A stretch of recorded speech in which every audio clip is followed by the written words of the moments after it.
has no mandate whatsoever. He didn't stand on the 2024 general election manifesto. You cannot make the biggest change in British politics in 40 years without a mandate from the British people, and it will be only decent, right and proper to call a general election on that issue and to do it now.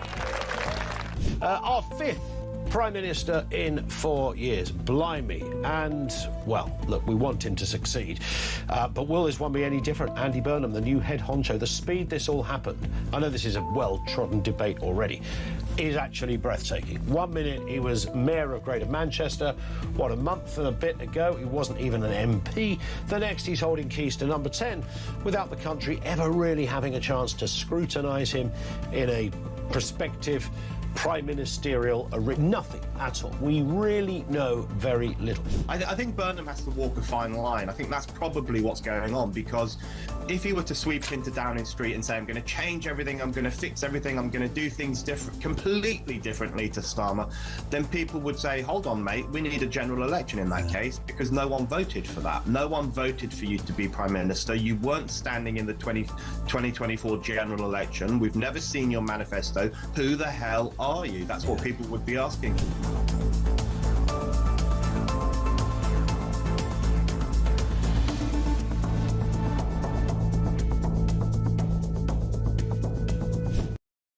Across the UK, on DAB+, on YouTube, on your mobile, and on your side. This is Talk.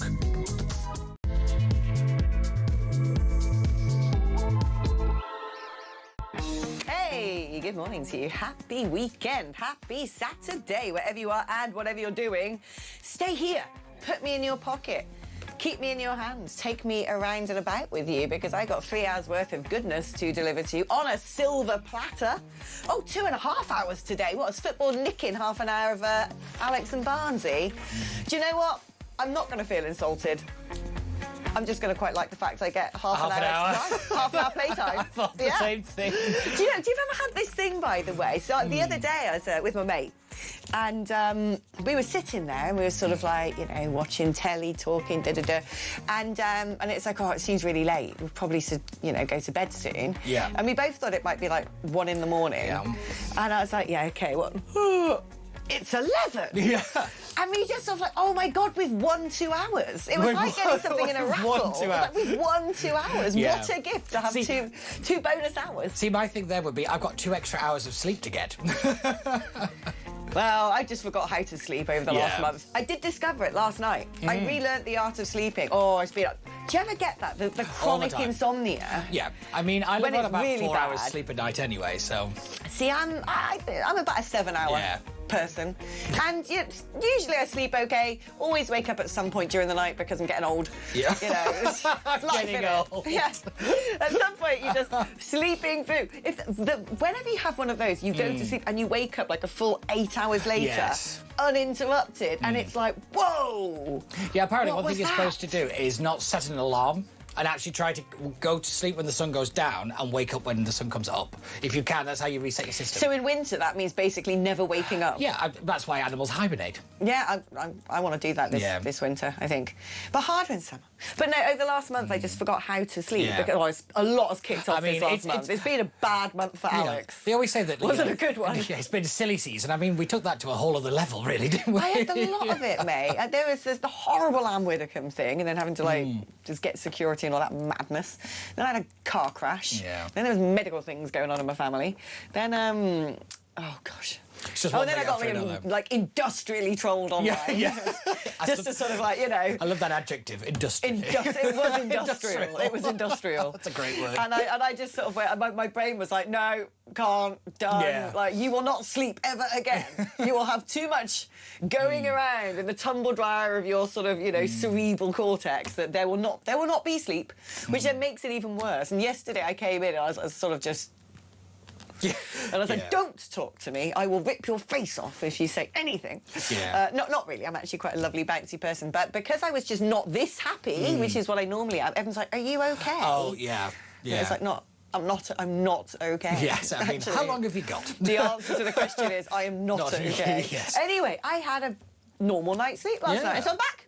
Excellent. In fact, I feel like I'm sort of, you know... See, now I'm scared.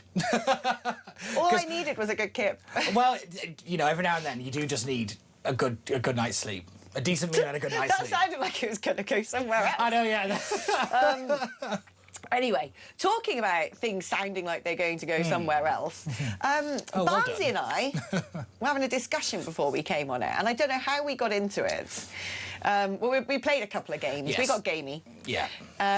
Game one was, you know, we were looking at the run order, and we said, oh, if you could have a dream news story break today during the middle of the show that we get to talk about, what would it be? Everything that everyone came up with was not anything you can say on air. No, unfortunately. completely unbroadcastable. It was a dark game. Yes. It ended up being an extremely dark game. We learned a lot about each other in a very short amount of time. But, you know, newsrooms have, yeah, there's gallows humour. Gallows There's humour. news humour. Yeah. News humour is a whole different a whole level. thing. It's bleak. So that was our first game, which we're not going to play with you because you can't really play that game without being extremely dark. And then it sort of evolved into a game of we need to invent our own Saturday swear word because I like swearing. Yeah. I've got a potty mouth. I've got a mouth like a It's a sign sailor. of high intelligence, you know. Is it? Yeah. I'll bank that. Yeah. But I adore swearing. It's just my favourite thing. And when people sort of see me off air, they're like, how do you manage to do 3 hours and not swear when in real life you're like beep, beep, beep, beep, beep, beep, beep, beep, beep. And I'm like, because I get it all out. Yeah, yes, that, yeah. You know, I spend it all, so I come on air and I've got them left. Yeah. But then we decided what would be fun is to invent our own swear word. Well, we're not going to do it. You're going to do it, right? Invent a neologism, a brand new word that doesn't already exist, that we are from now on going to use as our official swear word. Yeah. And the end goal is in a year's time, we want it to be so recognised it gets banned by Ofcom. Ofcom, that's the aim. There it is. We're looking for a neologism that in a year's time will make it to the Ofcom list. Could you be the genesis of this word? Is that going to be your claim to fame? You know, on your deathbed, you will be saying to the nurse at the hospice, I don't have any regrets in my life and my greatest pride was I invented a swear word. Yeah. There we go. So, if you want to invent a swear word, like I said, it can't be a word that already exists. It can't be, because we tried a few words and we're like, the thing is, that sounds too much like a swear word. And then someone who's a little bit hard of hearing or, you know, AI software is going to think it is. So, I can't do that. And we found one word which we quite liked, but it did already exist in a form of slang, which was surprising. Although I've never heard the word, though. I'd never heard that word. Never heard that was the same word that we thought we can't use because it sounds too much like another swear word. And that's a particularly bad one. It was a short word for the countryside, but it wasn't that. Yes. Basically. It wasn't the actual, you know, it was anyway. Yeah. But yeah, there you go. If you want to get, I mean, we are going to talk about serious things in news today, by the way, but Saturday. If you want to give us a neologism, do you want to be the esteemed engineer of a neologism, the Saturday swear word? If that is you, 03444991000 is the number to send on WhatsApp. Or leave us a voice note on WhatsApp. That'll be fun for Tech Op today. Hey! You can also text us your neologism. I like saying neologism. I was just about to say the same thing. That's such a good word. Neologism. 87222 is the number to send your neologism to. But you've got to write the word talk before you write your text. Someone's just messaged, Aubrey in Upminster says, I hope you enjoy the attached jingle, tension bed. By the way, we've just soft-fired the quiz. Yes, I just forgot to write it every week, and now it's gone. I'm not complaining. I was under pressure and stress from that thing. Well, you know, when management called me and said stop doing the Times quiz, it's too much. Yes. Yeah. It's too abstract. Yeah. Tension bed. I mean, it's like I want tension bed in my life still. I still want tension bed, but we'll just have to do it. We'll just have to throw it in. Otherwise, I've got to write a quiz every week, and you know, ain't got enough hours. No. Even though I want to the other day, I still don't have enough to be writing a blimming quiz. Yeah. And you try to do these things on AI, and AI. I mean, I remember... It finds the nichest of the niche stories. Well, no, but there was this one time that I asked AI to write me a quiz on 90s Formula 1 because I love Formula 1. Those 90s, noughties Formula 1. And it said something like, 7 times Formula 1 world champion Michael Schumacher competed in this many races, but how many world championships did he win? Oh, and it was like, what? Yeah. That's just tautology. You can't do that. And that sounds like, oh, it's not the one. It's a lot. Swear words are absolutely flying in. They're into it. Love it. By the way, Tekov, we got Aubrey's attention bed jingle. Oh, we do. I think we've got to say... Is it good? Oh. We're going to save that for the next segment, though, because we haven't even done news yet. We've already done 10 minutes. Morning, Alex. My self-invented swear word to address people is scumper. Oh, that's a good one. Do we like scumper? I quite like scumper. It's S-C-U-M-P-A, like scum. Scumper. I quite Sounds like like the name of a rabbit. But I'm thinking of Thumper from I think it's what suits Geordie more. Scumper. It does, yeah. Such. To be honest, such if you a say the scumper word, this is the thing. If you say the word in the accent, it's going to sound like the word in the accent. Morning, Alex. My dad and all of his mates in West London from the age of 16 to 22 used the word Doris as a swear word. Doris. Quite like it. You can use it as it's a good kind of. He's such a Doris. I got and I don't know if this is on the Ofcom list or not because I've never heard this word before. So it's always a gamble when you go for local vernacular. You don't know. The gallery just got very tense. This is not risk-free. But I've got a mate from Manchester. In his 60s. So I don't know, whether it's a Manchester generational word. Yeah. But he calls an idiot demic. Have you ever heard demic? Demic, Because you're from that part. I've never heard demic. That's a new one. Demic. It sounds like it's short for something. I love it. Like, total. It's just been. Demic. Andy Burnham is so demic. I really like it. I really like it. But I don't know. Has anyone out there heard of demic? Yeah, we probably really insulted somebody there. Vicky in Essex says prawner, like prawn er. I like it, Vicky, but I'm not sure. Prawner. Demic. Andy Burnham is a complete slunk. Slunk. Yeah, but slunk is actually the past tense of slink. Slink, yeah, slunk, yeah. Well, I think it sounds like something. Yeah, he slunk around. He slunk around. He slunked on his beanbag.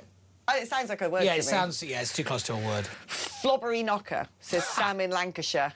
I was just about to say that sounds like a Lancashire one. That Chris in Corsham has sent one. I don't even know how you'd say this, because it's Jobrien. J-O-B-R. So is it Joe Bryan? Is it Jobrian? Is it Jabrian? Is it Jobrien? I doubt it's that one. Probably not that. Is it James O'Brien? Is it just short for James O'Brien? Joe Bryan? Yeah. Well, that is a swear word. Bellwhacker? You can't. Bellwhacker sounds. No, can't do that. That's not okay. That sounds too. Poopsicle. Nim scratch. Well, so Vicky's also sent something. She's on it. Potty mouth. But Vicky sent a word that sounds like the one that we wanted to use and then couldn't because it's too close. Yeah. How about munt for a swear? Yeah, but munt is sort of like... Yeah, munt is... Yeah. Munt is in there somewhere. I used to work with somebody, and when she wanted to swear, she would say pickles. And if she was really, really annoyed, it'd be pickles in a jar. That's too sweet for me. Too kind of toddly, like toddlers. Betty says, morning, beautiful Alex, and looking very sharp, Peter. Thank you. How about wibble or be-your, which is Irish slang for hussy? Oh, I like the word hussy, if I'm being honest. I like blobberlicks. Quite nice. Yeah. Fuzzwit. If you've just tuned in now, this is the strangest bit of radio. I know. We are going to get round to news, but I know what our listeners are like. I knew that they would love this challenge. I mean, Vicky's in her element. I'm very disappointed to hear that you're a potty mouth off air. Not very ladylike at all. The wife and I don't swear at each other or anyone else. Swear words are not in our vocabulary. Been married for 52 years. Bother, former Royal Navy. So we probably know more swear words from the early 70s onwards to the mid-90s that you two haven't even heard of. We'll share them, Dave. Yes, I know, yeah. Endorse it. But I mean, look, I don't go around... I'm not like some sort of, little thug who's going up to old ladies and just swearing in her face. Yeah. But I do like... I like swear words. It's very cathartic. Well chosen, well positioned. Well positioned. That's the thing. It's got to be elite swear words. Yeah. Also, I find that the English has the best swear words because you can say them in lots of. It's the same word, but how you say it changes the meaning. I remember explaining to an American that you can use any word for getting drunk. Oh yes, this is a great one. So you can just say, "Oh, I'm absolutely paper trade." Yeah. Oh, I went out to the pub last night and I got board marketed. Yeah, my favourite one. He got absolutely gazeboed. Yeah. Like, Yeah. anything we can works. find a word I got to mean... barnsied. Yeah. Oh, mate. Went down the local and got absolutely barnsed. I've not been barnsed in ages. This is just... These swear words are absolutely flying in. My swear word is the verb to be Toryed. Absolutely totally. Which is be utterly betrayed and traitorous, for example. You're subjected to the first period of lockdown and emerge... Sorry. Been a bit under the weather. That was also on my list of the last month. And emerged blinking from a 1 year of enforced confinement. See, the towns and people we used to know utterly devastated. To be associated with the word is the worst insult imaginable. That's Ash in Slough. We got absolutely Cameroned. Oh, I've got... Yeah, Boris. Starmered. Our swear word is duddo, Chris and Emma in Northumberland. And then clatterflang and frozzle. Clatterflang I quite like, but it's a bit long. That sounds like it should be in a Dr. Seuss poem. OK, so we got so far the ones I've put on the shortlist. Scumpa, Yep. Demic, Prawner and clatterflang. And apparently we've got a voice note. Here we go. Hello, it's Nick from Starport. Here's a new one for you for swear word. It's called Monsibius. That's Monsibius. Doesn't exist. Monsibius. It doesn't really sound like a Monsibius. swear word. You'd be like, oh, Monsibius, where's my cup of tea? It sounds like a disease. What if you got Monsibius? I think it sounds like a count from a sort of medieval... Yeah. It sounds like an old when I went French to region. Cliftonshire and met the Count Monsibius. Monsibius, yeah. Yeah. Oh, a Disney villain. Anyway, let's do some news Let's because try. we'll get into trouble if we don't. Again, We will get the into station big is just called trouble Talk. deep. It doesn't say what we have to talk about. No, exactly. Yeah, it goes a bit wild at weekends. Yeah. Here we go. So this is why we need a swear word, Yes. though. So we've Just got, the I'm first going to work with Scumper for now. Let's see how Scumper Yeah. works. £1 billion a day. The staggering sum spent on benefits has given the Chancellor John Healey a budget headache. So this is where we find out that now the welfare bill is £1 billion a day. Scumper. Scumper. Scumper. We are absolutely scumpered. We are really scumpered. Yeah. I mean, what we have found out, because this is a big issue, it has been for 2 years, and I've repeated this a lot on this programme, but the IMF, basically at the start of Starmer's premiership, said, right, you've got to cut welfare, or you're going under, and you're too big to bail out. The cost of borrowing has soared enormously. It was supposed to go over $1 trillion or something on national debt. $3 trillion the other week. By summer, but I think it's now going to be September that it does. Well, it's a bit delayed, isn't it? Going to hit the trills. Yeah. Can't Musk just bail us out? Because he was talking about buying Britain the other day, wasn't it? It's like, oh, that's not working. No free speech there. Buy it. Yeah. Well, I don't think... Yeah. He could buy us, I suppose. I don't really want him to. Yeah, but then what's his return on investment? That's his... Looking at it from a business perspective, what would he get out of it? A lot of stuff would be sorted out very quickly if he doged the whole of Britain. Yeah. So this is my thing. I've been listening, when Charlie was on, I was listening to people giving suggestions on what to cut. I don't think people understand how, when we mean cut, we mean savage, deep, that's going to make the austerity years look like the good times. Yeah. That's what we actually need. We need to go get that Miele chainsaw. Oh, and it's going to be massive. It's got to be. But this is the thing, right? So this is now Burnham's problem, right? The cost of welfare and the state pension went up to 29.5 billion last month. The Resolution Foundation think tank believes the headroom against the budget has now shrunk from 24 billion to 8 billion. Borrowing, the shortfall between government spending and tax income, climbed to 1.8 billion in July, up from 1.1 billion. So we're just borrowing almost 2 billion to pay off our debt, and the benefits are now costing us $1 billion a day. And wasn't it this year that, for the first time, the amount that we pay out in welfare now exceeds the amount we get in through revenue? Unfortunately. And that's before you've even started paying for your stuff. Yeah, I mean, also... Before you pay for the NHS, defence, all the stuff. Most of what we pay is actually the interest. We only pay the interest on the debt. We're not actually even anywhere near paying the debt back. That's part of the problem. We've got to work down to pay the interest that we already owe. That's the scariest bit about all of this. But I always say that we focus on the welfare bill, but you can't cut down the welfare bill if you don't have anybody to have it, if there's no jobs for people to go into. We have to understand that you need to have people employed to take them off the welfare. And unfortunately, there are no jobs anywhere because Pubs are closing, restaurants are going, you know, most manufacturing has disappeared. We are in a doom loop. A doom loop? I mean, there's doom loops and there was what we're in. We're scumpered. We are scumpered. Yeah, it's sticking, that one. I'm not I gonna like lie. Scumper. Scumper is working. Scumper's doing quite well. It's in the lead. In all seriousness, the fact that our headroom has gone from 24 billion to 8 billion, I mean, that's how the fiscal manoeuvrability there is just zero. It's zero. All it takes is one thing, and like, you know, another round of wildfires or whatever, and we are in a serious economic crisis. And like you said, the IMF have already said there's no money. We're too big to bail out. How are we contextually? Because, you know, I've got this idea there's contextual everything. Yes. So if all of a sudden you had, you know, all of the Hollywood actors in the world all sort of lined up, and you had to find an ugly one, well, all the hot Hollywood actors, the pin-ups, you'd be like, well, that one's contextually ugly. Yes, yeah. Because, you know, you've got, like, Robert Redford here, you've got that hot one who played the man in To Kill a Mockingbird, Gregory Peck. They got ugly after a certain period of time to me. The old ones were the best ones. And then all of a sudden you throw in Matt Damon and you'd be like contextually ugly. But if Matt Damon was down my local pub, he'd be contextually hot. Yeah, it's what we call a 5-pinter. So there's a sentence I didn't think I'd say today. So but contextually, how contextually skint are we? Because you look at Japan, you look at Italy, you look at France, you look at America even. Yeah. Oh, yeah, America's debt is eye-watering, and that's another load of problems, because if America goes under, everybody goes under. But I'd say if you're doing it on a Hollywood actor hotness scale, we're at Adam Sandler. Right. So bad. Like, yeah.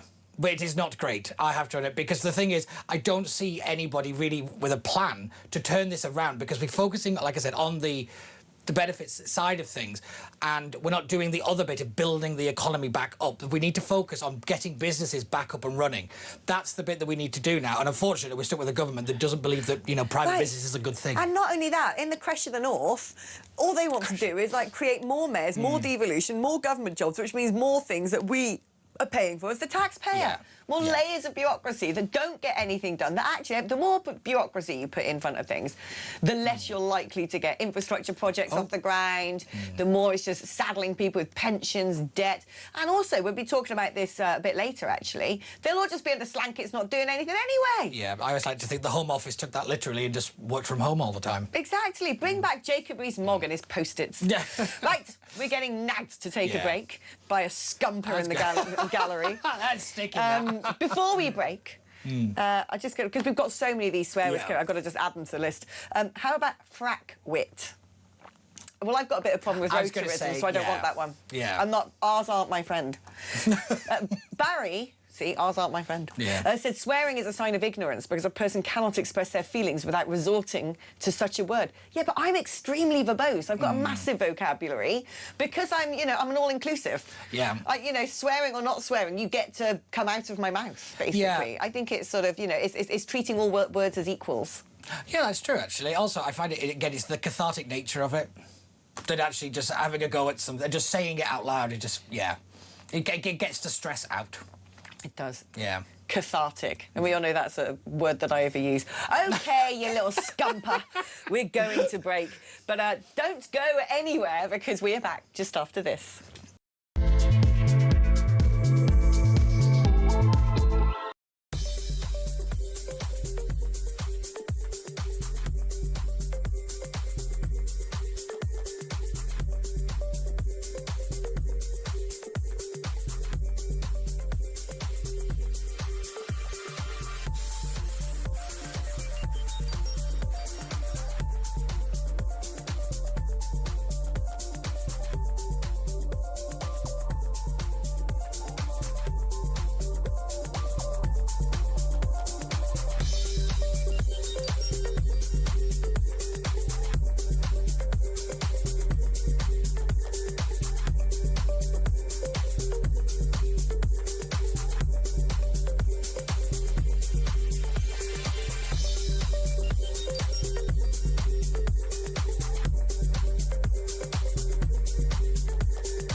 across the UK. On DAB+, on YouTube, on your mobile, and on your side. This is Talk. Alex Phillips, how you blow my head when you take me to your tension bed. Oh my God.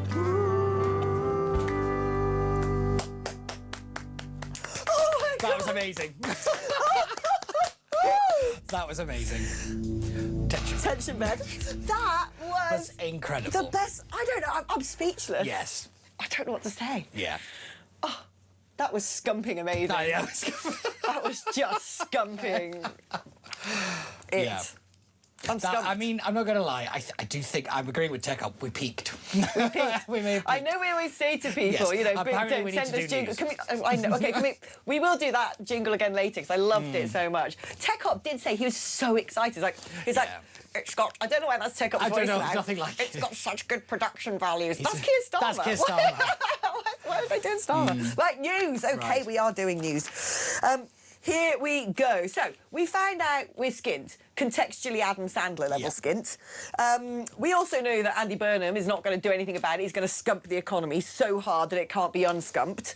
And now it turns out, on top of all of this, that because we're so kind, we're #BeKind, we are giving migrants just activities, some little days out. Sort of activities that would actually cost a family about 340 quid, right? This is an investigation into The Sun. And they found that 21 attractions, ranging from a cathedral and royal botanic gardens, because that's what migrants love. Clearly. They love a good cathedral, you know? So they can say Allahu Akbar. My parents would love this list. Museums, theatres and swimming pools give free or extremely discounted entry to asylum seekers.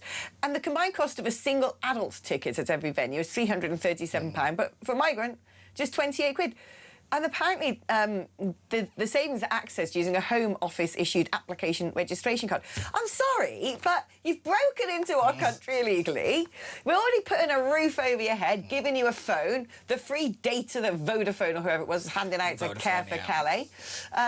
You know, you go around roaming about, you know, attacking our girls, so we make you a little leaflet saying, please don't do that. That's not okay. And if that's not enough, it's like, oh, do you want to go down to the Botanic Gardens? Yeah. Why do we do this? What it is so, to me, it is clinically, pathologically ill. Yes. To be seeing all these men break into the country on small boats and going, do you know what they need? A free tour of the cathedral. Yeah. No, they don't. Yeah, but the thing is, look at the list of things you just read out, like a cathedral, a museum, a botanical... This was done by, you know, nice and middle-class people in a leafy suburb that don't actually understand the issue that the nation is facing. Yeah. You know, they're still on, they're all fleeing war and all the rest of it. They're still on that narrative. You know, they've yet to come to reality. This has been done by a woman called Mary. I think it's done by a lot of women called Mary. Many Marys. Yes, yeah. But it's just, you know, when we're looking at this whole idea of how to stop, smash the gangs, can't turn back the boats, can't do this, ECHR, an absolute scump of a Gordian knot of legislation and treaties and supranational orders, although you can actually just ignore them, as we found out. But then everybody, the rest of the world, keeps saying to us, France has said it, Sweden's like, look here, we stopped giving asylum seekers stuff, and so they just stopped coming. And everyone's like, Britain, can you please stop treating people breaking into your country as if they're the second coming of Christ? Please. Yes. They're not. They're not good people, and they probably shouldn't be here. Some of them might be OK. But by and large, if you've broken into a country illegally, paying international criminal cartels, and you look at most of them on those boats, you're just like, you're probably not going to contribute and elevate society. Yeah. Really. If we have to publish a pamphlet like that one, that... And it's slightly off topic, but that pamphlet was such an admission of everything that we've been talking about for years. Oh, we're going to be getting down in that pamphlet again. I mean, I pamphleted hard yesterday. I was pamphleting here, pamphleting for American media. The Americans are all over that pamphlet. Oh, yes. Pamphlet gate is massive. Yeah. But we are going to return to pamphlet gate because later on in the programme we've got the wonderful Rakib Ehsan coming on. And that is a man that I really want to talk pamphlet with. Yeah. Because there's some things that we can sort of try and say, which is, you know, I've lived lived and worked a lot over the developing world, and some cultures clearly aren't as advanced as ours, or don't have the same progressive ideologies, or might have medieval misogynistic attitudes. Look at them chucking stones at a woman. Not great. But it's much better when you can speak to someone who can say, look, you know, I've got the diplomatic community to talk about this topic with candour. So we will be doing that. We'll be returning to a pamphlet gate a little later. We're going to be nagged by that scumper in the gallery to take a break soon. Oh, he's gone. That's why he's not nagging. I was just thinking it's quiet. Hey, look at that. He's left his seat. Oh, well, carry on. We will then. Yeah. So Sam in Barnsley says, morning, Alex and Pete. Swear word from Tarn is privet. Don't bother, mate. He's a privet. Well, privet's like a privet's hedge, isn't it? Yeah. Not sure about that. I mean, look, I like all of the suggestions. I mean, just... I'm going to say, if it's a regional one, put a definition with it. Like, yes. where did it come like from? Demic. Yeah. Demic is so good. I love Demic now. Yeah. Faraging. Uni peers invented this to describe the way I continually annoyed my left-wing uni lecturers with my pro-Farage opinions. Says Christopher with a K in Cornwall. To the point people screamed at me, so Faraging.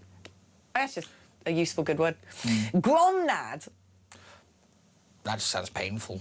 It does sound like a medical condition. You'd need to go to a dermatologist to have removed. Yeah. Oh, I think I've discovered a gromnad on my back. Yeah. You wouldn't tell people that you've got a gromnad. No, you wouldn't. Will you oast off? OAST. The problem is oast is a type of kiln for drying hops. So already exists. My swear word is flaffic. Look at him, what a flaffic. I'll write it. Oh, that's all right. Let's go with him. Yeah. Scumper's still winning. Scumper is still winning. But actually, hold on, that was Scott in Sunderland, so we've got to get... Flaffic. I'm not doing accents. Liverpudlian. And it did. Yeah. It's such a tour of the nation coming on with you. This is just a weird message. Right. From Betty. We love Betty. She messages a lot. Yes. Although Betty is a he, because I can see Betty's real name at the top there. Right. But I don't really understand what this has got to do with, so I'm going to read it, because I like the abstract and the obscure. Alex, Texas is now the 7th largest economy in the world. Love a factoid. Adam Sandler is actually very wealthy. He is. All of his cash is in trusts for his girls.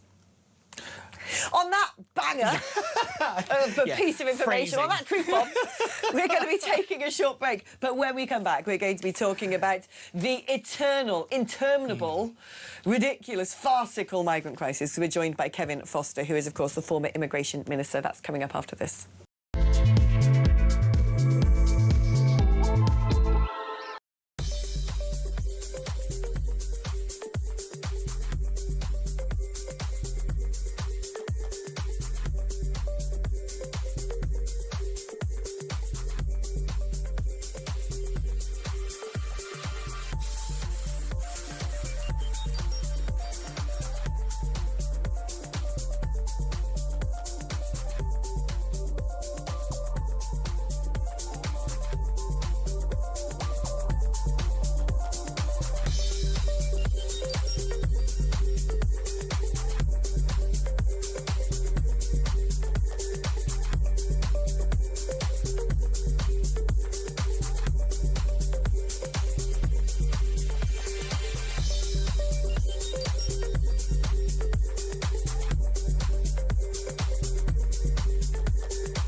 Across the UK, on DAB+, on YouTube, on your mobile, and on your side.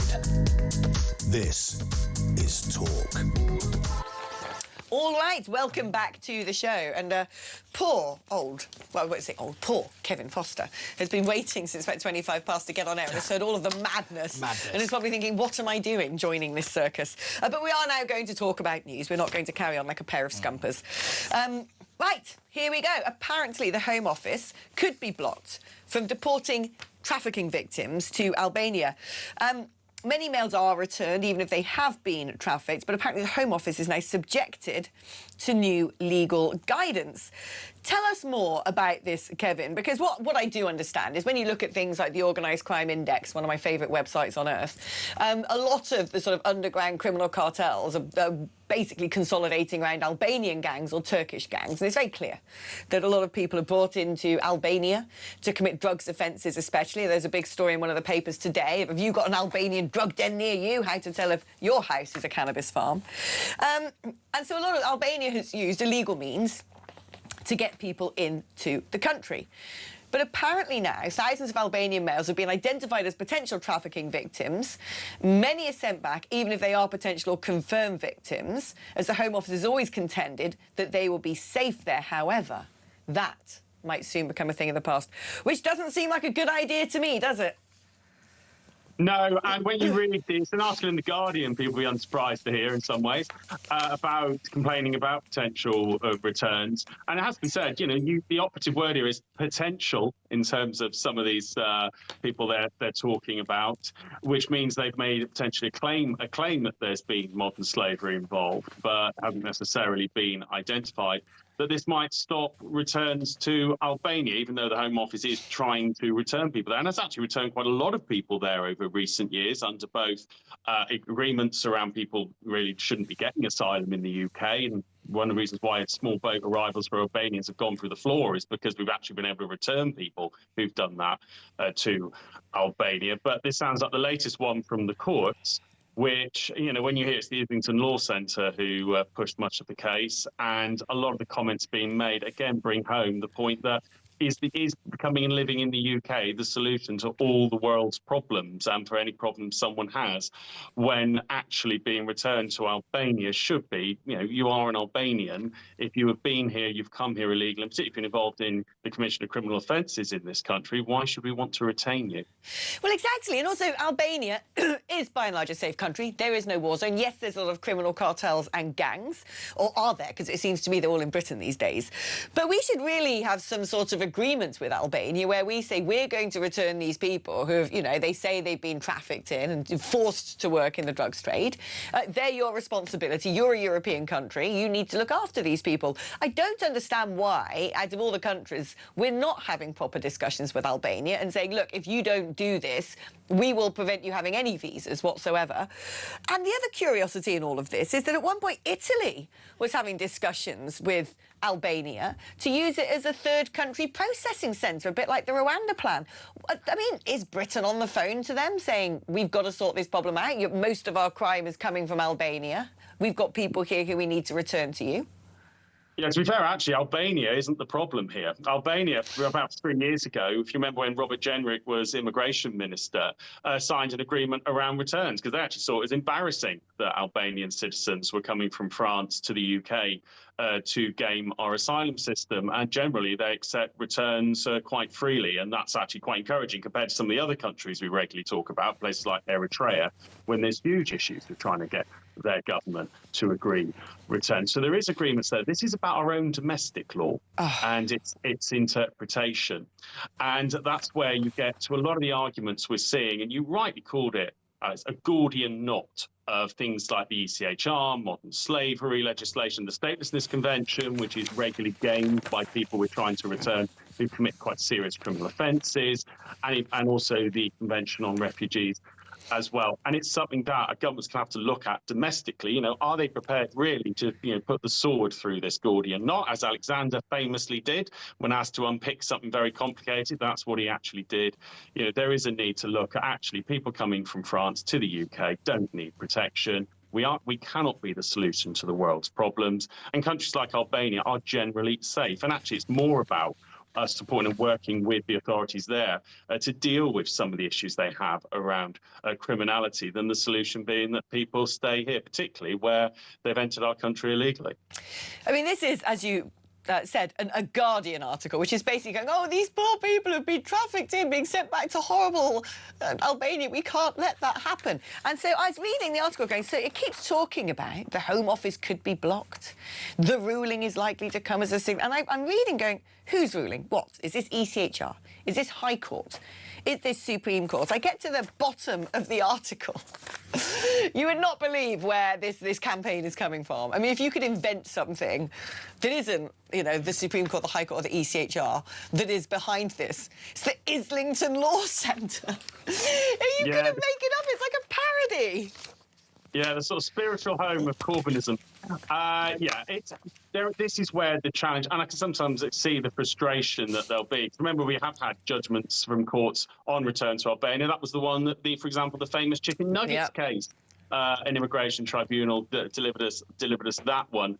And that's where I can have actually sometimes some sympathy with Home Office ministers, current ones, who will be trying to enforce the law, trying to actually get people out of the country, and then find every obstacle being thrown in the way, including some that are actually quite ridiculous. But again, it brings up the debate we do need to have in this country about this sort of entangled knot, the Gordian knot of domestic and international law that's being relentlessly gamed by people who just fundamentally don't believe in borders. But there is a part of me, Alex, that sometimes think some of the stuff we've heard this week about spreading migrants around wealthier areas, some of that is, I think, a bit of a political play as well.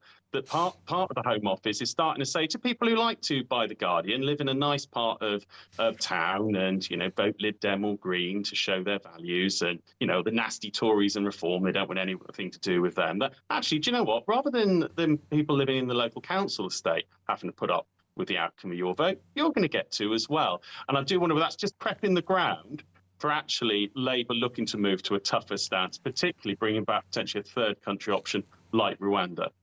I mean, it does seem... I'm so against this sort of policy of scattering people around the country, because I just think it's a bit like saying, OK, we've got a huge amount of issue over there, let's just spread it to every last corner. You know, rather than having this resentful attitude to, oh, well, you know, the leafy Cotswolds, they don't have any migrants yet, let's wreck them. No, because once you do this stuff, it's very, very hard to reverse. I mean, obviously, I've got some skin in the game because I live in the leafy Cotswolds. I know what you're saying, Alex, but the Home Office minister would say to you that actually the Cotswolds has got MPs that will be voting against pretty much any effort to enforce the border. Yeah. And that's where I think some of this is also being pushed at a bit, is saying to people, well, you can't keep voting for an outcome for other people whilst you feel all very nice and virtuous yourself. Now, to be fair, there's MPs in the Cotswolds who'll clearly vote for stronger border enforcement, people like Geoffrey Clifton Brown. But there is, I think, that little subtle message there that you can't just think you can carry on voting for this feeling all very virtuous, because it's all right, because the impact will be for the city down the road. And I think that's some of this coming. So, no, I don't want to see the problem spread. I mean, that's the right thing to do overall. But I think some of this is a narrative, particularly to Labour MPs, because at the moment, something like the Rwanda plan could probably get through Parliament, where there'll be a majority in the House of Commons. The problem for Andy Burnham is that majority would be the Labour front bench plus the Conservative Party and Reform, with half his backbench in the opposition lobby. And that's maybe what some of this is being targeted at. Interesting political machinations. I've got a message for you, actually, from Julian in Coventry, who says, useless Theresa May brought in the Modern Slavery Act that has prevented us returning people. Your old boss. Yeah, the Modern Slavery Act was well-intentioned, like a lot of the international law was well-intentioned. You know, a lot of international law we currently talk about was written up in the 1950s following World War II.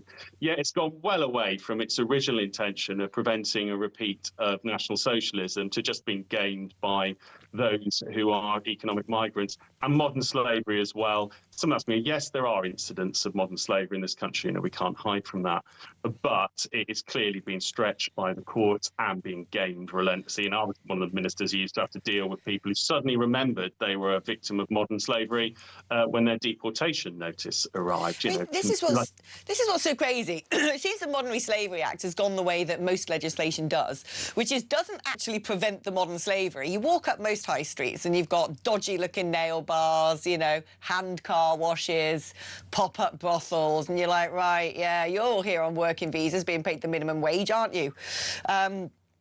And then, so it doesn't seem to be doing anything about when modern slavery exists. Similarly, I'm certain if you went around a lot of the, you know, posh apartments belonging to various sheikhs and so on and so forth in London, you'd find people in cupboards. But it is being used instead to just prevent people being deported who really need to be deported. Do you think that actually underneath all this, something that we desperately need to do is sort out law firms? Because when it comes to illegal immigration, it has become an industrial complex. There are people whose entire lives and livelihoods are based upon this sick traffic continuing, whether it's NGOs or whether it's this sort of now multitude of law firms we have up and down the country, which, without wanting to typecast or stereotype, a lot of the time seem to be run by people without Anglo-Saxon names, can I just say? And I genuinely wonder how many of these law firms might have weird connections, dubious connections. Well, Alex, I was one who argued we needed to tighten up the regulation of immigration firms in particular, but I think virtually every MP will have an example of taking out even their views on immigration and asylum issues, an example of someone having been given pretty poor advice or charged quite a lot for immigration advice that literally they could have found out online for not a lot at all. So there is an industry that's built up around this, but part of that is you almost need to take it in stages. The first is you need to sort out the law. You actually need to sort out the law. The next stage, actually, one of the things the government is doing is getting rid of some of the immigration tribunals, so that they're going to reform that area. Again, that's another thing, to stop law being taken off into directions no one ever intended it to go, and actually ending up in ridiculous outcomes like chicken nuggets being a determining factor of whether you're removed or not. And then after that, strong reforms around legal aid, because in many cases there is ridiculous amounts being spent pursuing pointless arguments that really are not the things that should be being funded by the taxpayer. So you've got that sort of three-stage process, but the absolute core of all this is changing the law and having solutions about where you send people. Because even if you get everything cleared for someone to go, if you haven't got an answer about where you're actually sending them, then you're stuck with them. And that's where, for example, the third country agreements that both the USA and Australia have, that's how they've answered that question. And it's now pretty obvious that Labour's come to the same conclusion we did just over 2 years ago. And just before I let you go, that pamphlet, I mean, it's actually, in a strange way, it's been one of the most, I think it's been a sort of critical point. I think it's been a fulcrum in the entire debate, because this whole idea that we must beatify migrants and it's racist or far right to suggest that, you know, these people might pose a threat to women, that everyone who said that is some sort of, you know, xenophobic, Islamophobic monster. Well, now we know about the leaflets. We know that the government knows full well that there are plenty of men in the country that pose a grave danger to women, a very grave danger to women, or else they wouldn't have to be making this pamphlet. Do you think now that we can start having an open conversation about this? Do you think that anybody has ears to hear that the idea of someone breaking illegally into your country shouldn't be put in a detention centre automatically, but instead some sort of, you know, emergency accommodation for refugees needs to have a serious rethink? Yeah, it's been interesting to see how this leaflet has confirmed some of what people say. Let's remember the reaction Kemi Badenoch got when she talked about cultures being different. You know, it was always interesting actually to watch a lot of, you know, white left-wingers lecturing a black woman about racism. Always found that quite an interesting one from a virtue signalling perspective. But it has, I think, spoken to a deeper truth that some people coming to this country, some of them do not share modern cultural values that we have. They come from a society with an attitude that a woman is the property of her husband or her father and can be treated in a way you wish to do so as a man. But also the idea that actually giving someone with those attitudes a leaflet, you know, it just strikes me as someone was sat in a committee room at the Home Office and they sort of said, oh, we've got this worry because there's public perception around, you know, sex crimes. By the way, they're refusing to publish the data by nationality, which would probably actually help really consolidate this issue. But it tells you what the data probably says privately without it being released, this. So we need to do something. Someone's saying, what we could do is we could give them a leaflet. We could tell people that we're telling them what's the right way of behaving in this country, just an absolute gesture on a serious issue. But what's worse about it, for me, when I read through it, it talked about the age of consent being 16, yet didn't point out that 16 and 17-year-olds are still legally children. You know, it's not a free-for-all at 16 and 17. And yet, anyone who needs this leaflet, as Kemi Badenoch says, shouldn't be in Britain. And if they do, they're not going to pay any attention to it. No, exactly. I totally agree. It's you know, Kevin, I made a documentary almost 2 years ago now, 2 years ago, on the risk posed by the men flooding into Europe to women. And I got the statistics on nationalities and certain crimes, particularly sex crimes, from countries in Europe that published them. 2 years ago, I made that documentary. And I'm just pleased that people are finally talking about it now. Oh, I won't hold my breath for instant change. I think there are a load of scumpers in in the Parliament, frankly, and in Whitehall. But you're not. You're scumping brilliant. Kevin, thank you ever so much for joining us today. Here's an interesting message. The Albanians have had an Uber for Drugs operation across London for years. They deliver within 15 minutes of a text. Yeah, apparently there's the old rule that you could get a delivery of drugs before you could get a delivery of pizza at one point in London. It is the cocaine capital of the world. I mean, you see a lot of them, these men with the scooters with the L plates on. This is the other thing, right? Yeah. They get a cheap scooter, and because you don't need a licence, really. Do you need a licence for... I don't know. You probably need a provisional licence or something. I think it's just a provisional, yeah. But they will apply for some sort of a provisional, just get some paperwork done, stick an L plate on a scooter. Most of them probably haven't even done the paperwork. Yeah. Stick an L plate on a scooter, and they whiz around like they're going down the streets of Delhi. Yes. And I'm like, don't, stop it. Horrific. Yeah. I find it interesting, just a couple of points on what we were talking about there. The idea that potential is the reason that we're not deporting people, that means we're never going to deport anybody. If there is a potential that something could happen in a different country, then nobody can ever be deported. If that's the standard we're using, deportation is impossible, by definition. And, yeah, we need to stop legislating. We have an awful lot of laws. We need to start enforcing the laws that we have. We just keep passing a law thinking that'll fix the problem without realising we already have a lot of law already. It's the enforcement bit that we don't do. Right. It's true. Yeah, we don't. It's true. Yeah. We don't have any police, do we, basically? Well, that's part of the police problem. don't care for crimes anymore. No. They don't care for crimes. No. Right, OK, old Nagathon over there is going to be, getting in my ear again. So we're going to take a short break now. But don't go anywhere, because there is so much more to discuss coming up after this.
Across the UK, on DAB+, on YouTube, on your mobile, and on your side. This is Talk. Alex Phillips, how you blow my head when you take me to your tension bed.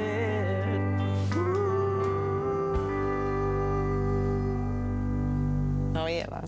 Yeah, that's very good. Anyone who hasn't listened to this show regularly is just going about what is the tension bed? Yes, yeah. Tension bed.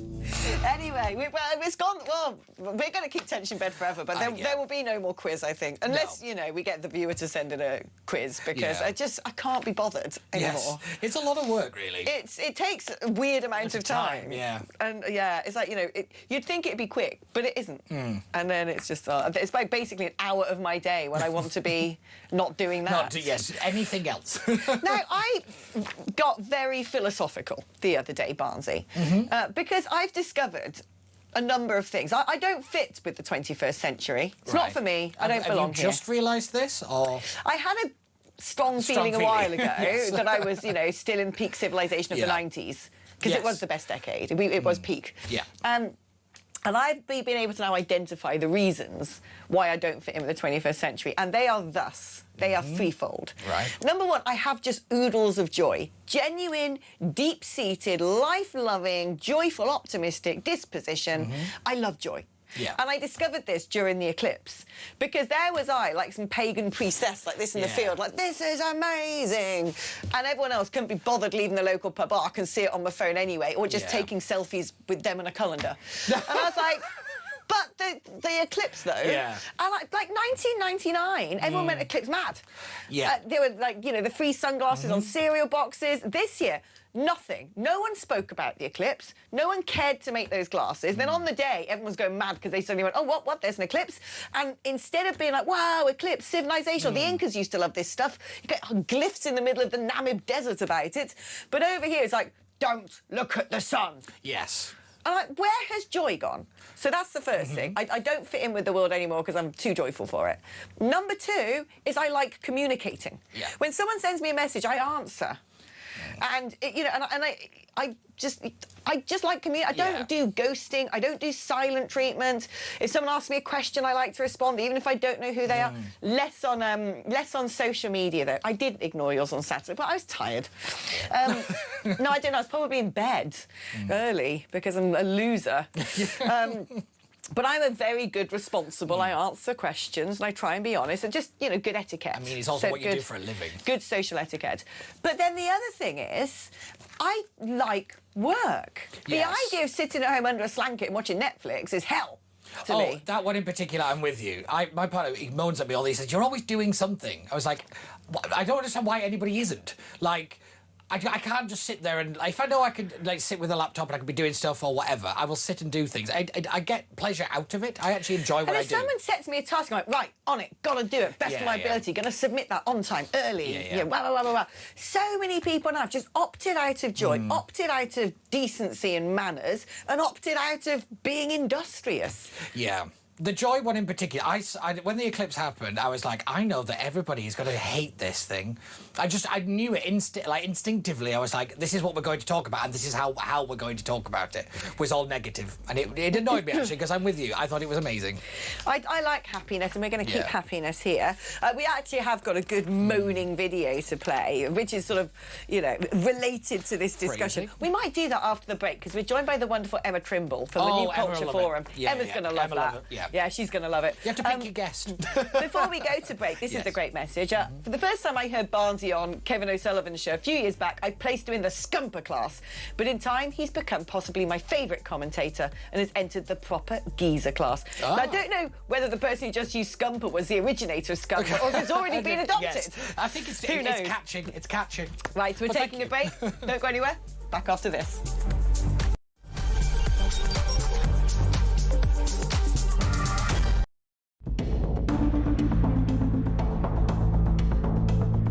It is therefore my honour to declare that the duly elected leader of the Labour Party is Andy Burnham.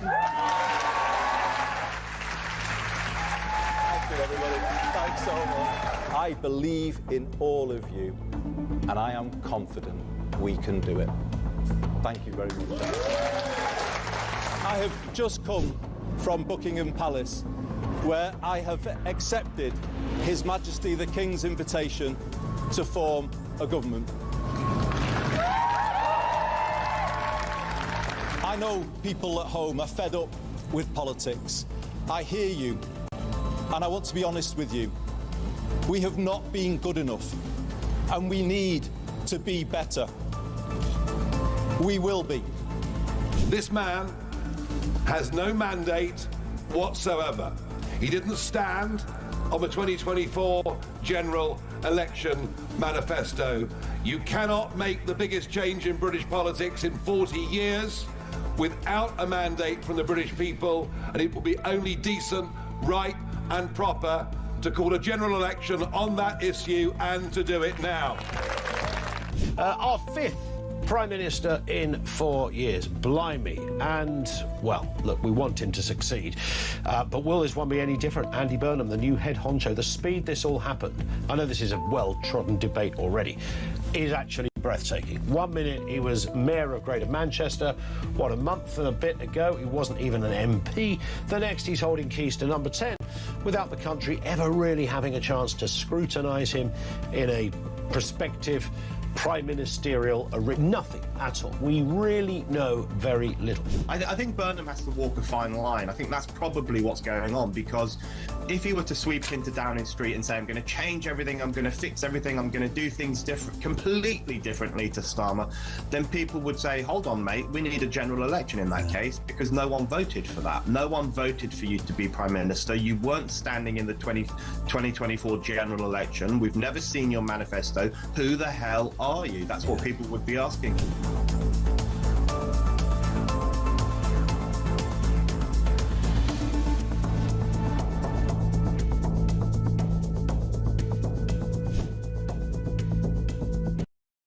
Across the UK, on DAB+, on YouTube, on your mobile, and on your side. This is Talk.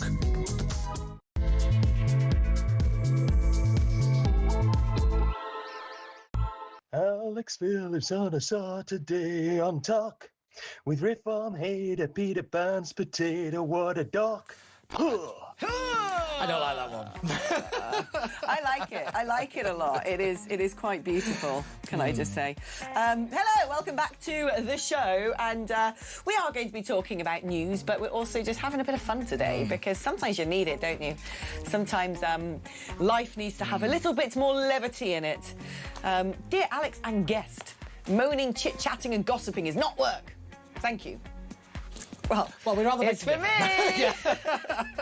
Well, they say if you find a job you love, you never work a day in your life. Lee in Edinburgh said, Alex, you said you answer a message, you don't answer mine. Who are you, Lee? Where did you send it? Yes.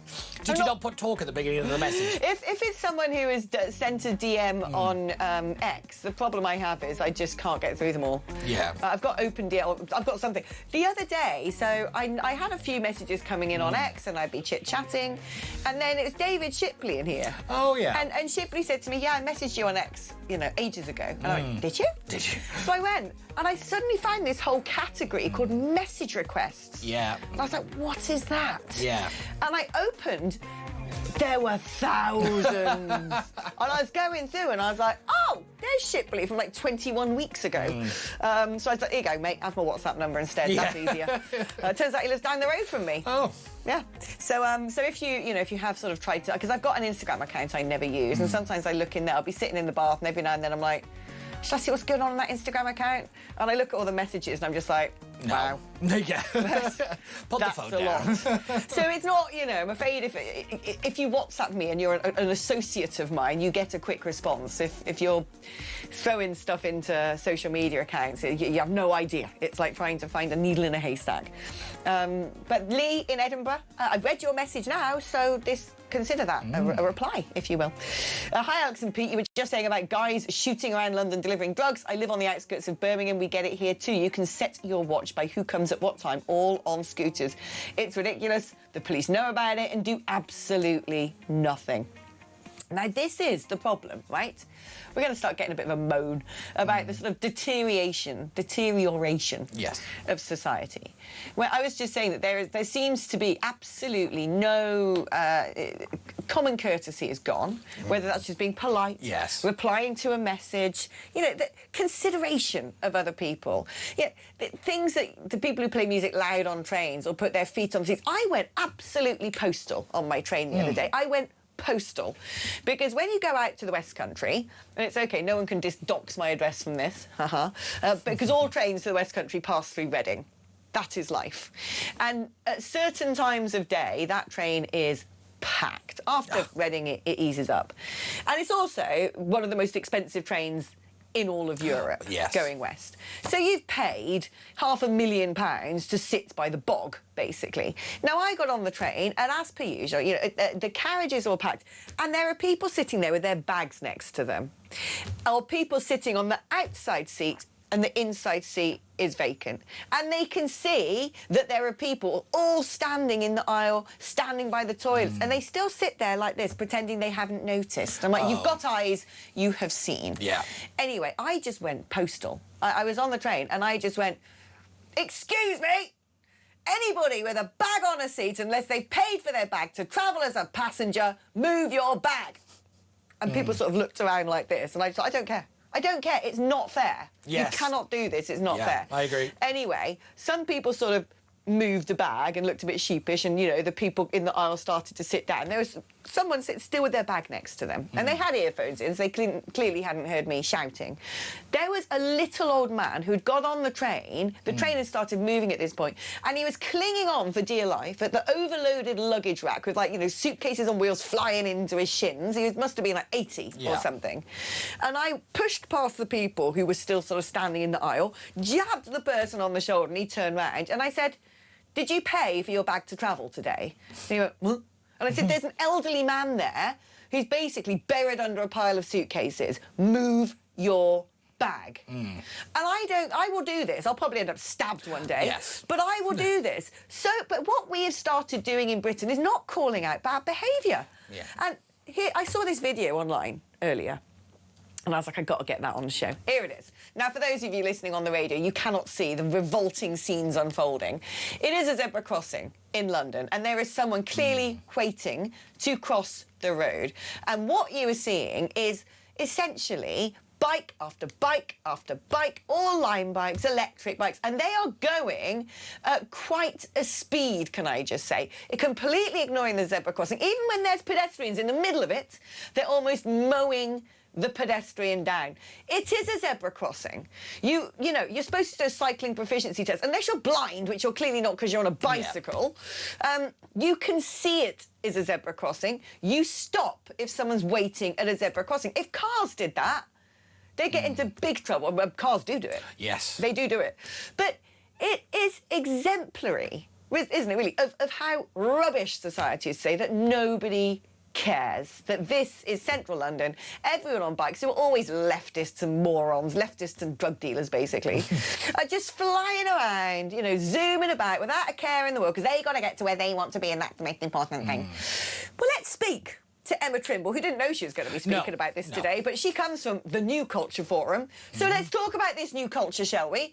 What is going on, Emma? Because it does seem to me that, you know, when I go back to the wilds of the West Country, the biggest problem we have on the country roads is you get to a crossroads and there's 4 cars there and everyone's so polite that you end up stuck for 10 minutes because we're all negotiating. No, you first. No, you go. No, you go. You first.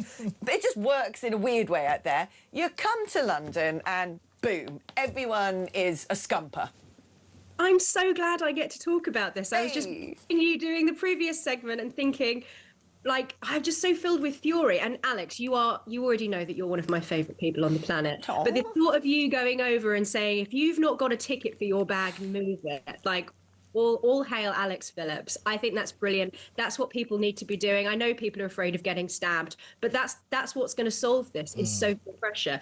I see stuff all the time like what we're watching here on the screen with these people just going straight over the zebra crossing. I mean, it happens to me all the time in central London. You saw in that video there that one person stops at the zebra crossing, does the right thing, and then gets hit by someone behind him who then looks at him like he's done something wrong for actually stopping and doing the right thing. I mean, it's really starting to get out of control now. And I think it's because people are, you know, the longer this goes on, the more afraid people get about actually challenging this behaviour. If I see this sort of thing happening, it happens in Westminster all the time, I will stop dead in front of the bikes and put my hands out to try and make it clear that they have to stop. I will shout at them if I have to. Good. I am glad. Are you a shout? Do you go after people? Cyclists in particular, because it is the arrogance and the kind of entitlement that I can't stand. It's like, you're not better because you're on a bike. Calm down. One of the worst things I saw, this was probably about a year ago or something, I got on the train at Earls Court, where I used to live, and it made its way up the district line, got to Victoria, and there was a man who was visibly blind, totally blind, visibly, you can tell. And he had a dog, he had a seeing eye dog, a lovely, it's pretty busy on the tube, a lovely passenger, a lovely man on the platform, linked his arm, helped him onto the tube, and guided his hand to the pole right past the doors. There were a group of French people sitting on the disabled chairs. And I went over, I speak French, and I just said, you know, can you not see that there is a blind man? Yeah. Get up. You give him the seat now. And then I sort of helped the man go to the seat. The weird bit was when he accidentally sat on my hand. But, you know, that was a bit like, whoop. Yeah. Can I just say, Emma is absolutely bang on here about social pressure being how we change things. Yeah. We need to stop fining people and start humiliating people. If you make speeders wear big bright jackets that says, I'm doing this because I speeded while they're cleaning off a graffiti on a building, I bet you any money that would have significantly more effect than speeding fines, because you can hide that away. They actually particularly middle-class people don't like it when people see them having to litter pick and stuff like that. That is how you do it. You actually start to humiliate people rather than trying to fine people, because, you know, you can just pay that by direct debit or whatever. But also, we need to talk about how we've imported a lot of these bad manners. I'm sorry, but we have. We were always famous for having the stiff upper lip and to love queuing. Now, when I lived in places like Ghana, trying to get the minibuses there, called trotros, honestly, the trotro turns, it's like a rugby scrum. But they do not understand that forming an orderly queue actually helps things move quite quickly. And that if you're just fighting, you know, 50 people abreast to get through one, you know, half-metre wide door, you're going to be there for about half an hour. And this, I think we need to talk about this, because I feel like the erosion of the sort of the beautiful etiquette that underpins so much of British culture is largely happening because we're bringing people in who do not share those practices, and we've just gone, OK, well, let's lower everything to the, you know, lowest common denominator. No, not every nation, not every country culture has the same manners, and if you allow everyone from all over the world to come in, you will end up naturally with an entropy of manners. You don't have the same kind of bonds of social trust that we once had. I mean, just looking at that footage of the people trying to cross on the zebra crossing, that's what it's like to cross the road in many countries. And if you have lots of people cycling and lots of people driving who are more familiar with you know, traveling around in other countries, they might not necessarily realize that here in the UK you have to stop at a zebra crossing. But I think it's sort of like the broken windows theory, but when it comes to manners. So the broken windows theory is this idea that if you deal with the small things like broken windows, graffiti and whatnot, then the larger things almost look after themselves. And this came from Rudy Giuliani's approach in New York City when he sorted out the crime there. I think the same applies to manners. If you police people on the smaller things, like not jumping the queue, getting up and giving people their seats on public transport, and generally having good manners, and if people actually have the confidence to do that, I know especially in London, people just sort of prefer not to make eye contact. But I think if you deal with those things, then it sends the message, particularly to people who have come here from elsewhere, that you can't get away with stuff, that the British are not doormats. You can't just do whatever you like. There are certain rules here that you should acclimatise to and obey. Because if we don't, what we will end up doing is we will end up acclimatising to the chaos and the entropy, and we will end up losing our instinct for manners, which I think is what we're now seeing.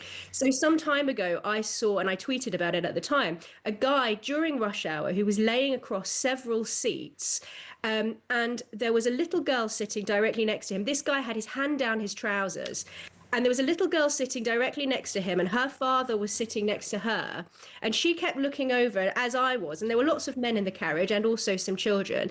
And I thought, why isn't a single man shoving this guy and telling him to get his hand out of his trousers and get up and possibly get off the train? Because it was completely inappropriate behaviour. I mean, I also saw another instance not too long ago of two deaf people who were trying to communicate with each other on the train, but of course they needed to be able to see each other to communicate. And a woman came and stood directly in between them, and they very politely tried to ask her, "Excuse me, would you mind moving further that way so we can talk to each other?" And she blew up at them, and she was saying, that they shouldn't, be asking her to do this, that they don't have a right, that other people don't have. But this is the way that they needed to communicate with each other. So I then said, to her, "Take my seat, and I will go and stand somewhere else," so that they were able to communicate with each other. I mean, it's simple things like that. Just have consideration for other human beings. I mean, I suppose at the most egregious end of the scale, when we talk about importing people from cultures that don't share our etiquette and social mores, is the pamphlet, isn't it? I mean, that is peak awful. Yeah, I mean, I have to say with that pamphlet, I don't believe for a second that the people who are coming over here, who are sexually assaulting women and raping children, and even those who are doing things like female genital mutilation, which was also one of the things apparently on this leaflet that was dispensed to new arrivals. I don't believe for a second that they don't know that those things are both wrong and illegal here. I don't think a leaflet is going to stop them from doing it. But, the fact that you should have to explain to anyone who is coming here that those things are wrong. I'm sorry, if you need that explained to you, you shouldn't be here. You should be immediately deported. I totally agree.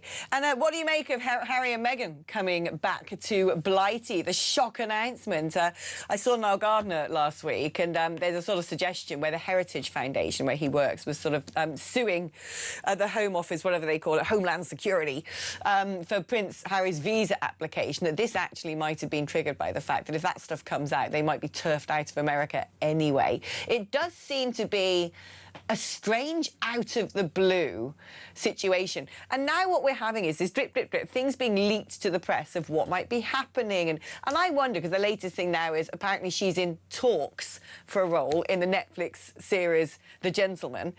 Now, have those talks always been going on, or is this bit like the time when Harry sort of shoved Meghan Markle at an event at Buckingham Palace in front of someone from Hollywood and said, "She can do voiceovers, you know"? Is it that they're coming back here because they're about to lose citizenship in America, and now she's sort of feeding these things to the press in the hope that a buzz is generated, and that the writers of The Gentleman are like, "Oh, God, we're going to have to script her in now, aren't we?"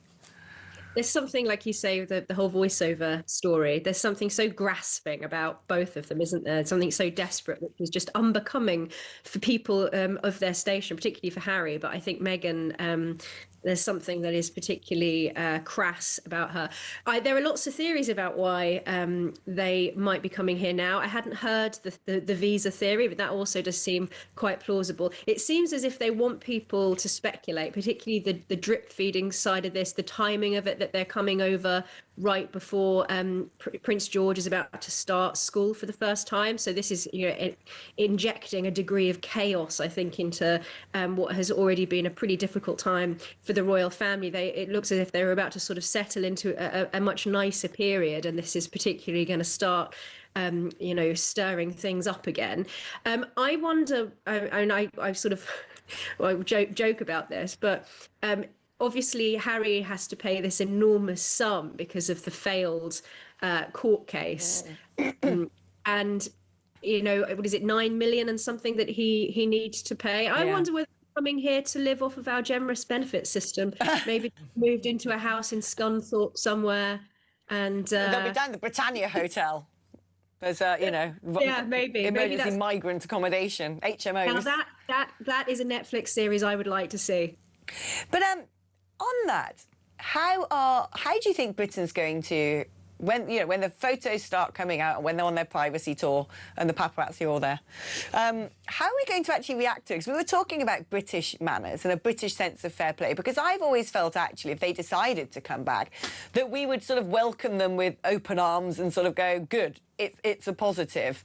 And I would hope, in a way, look, I don't have much truck with them, I don't, but I would hope in a way that is how we are going to respond. What I don't want to see are the scenes of, either of them somewhere and people booing and hissing and lobbing, rotten vegetables at them and stuff like that.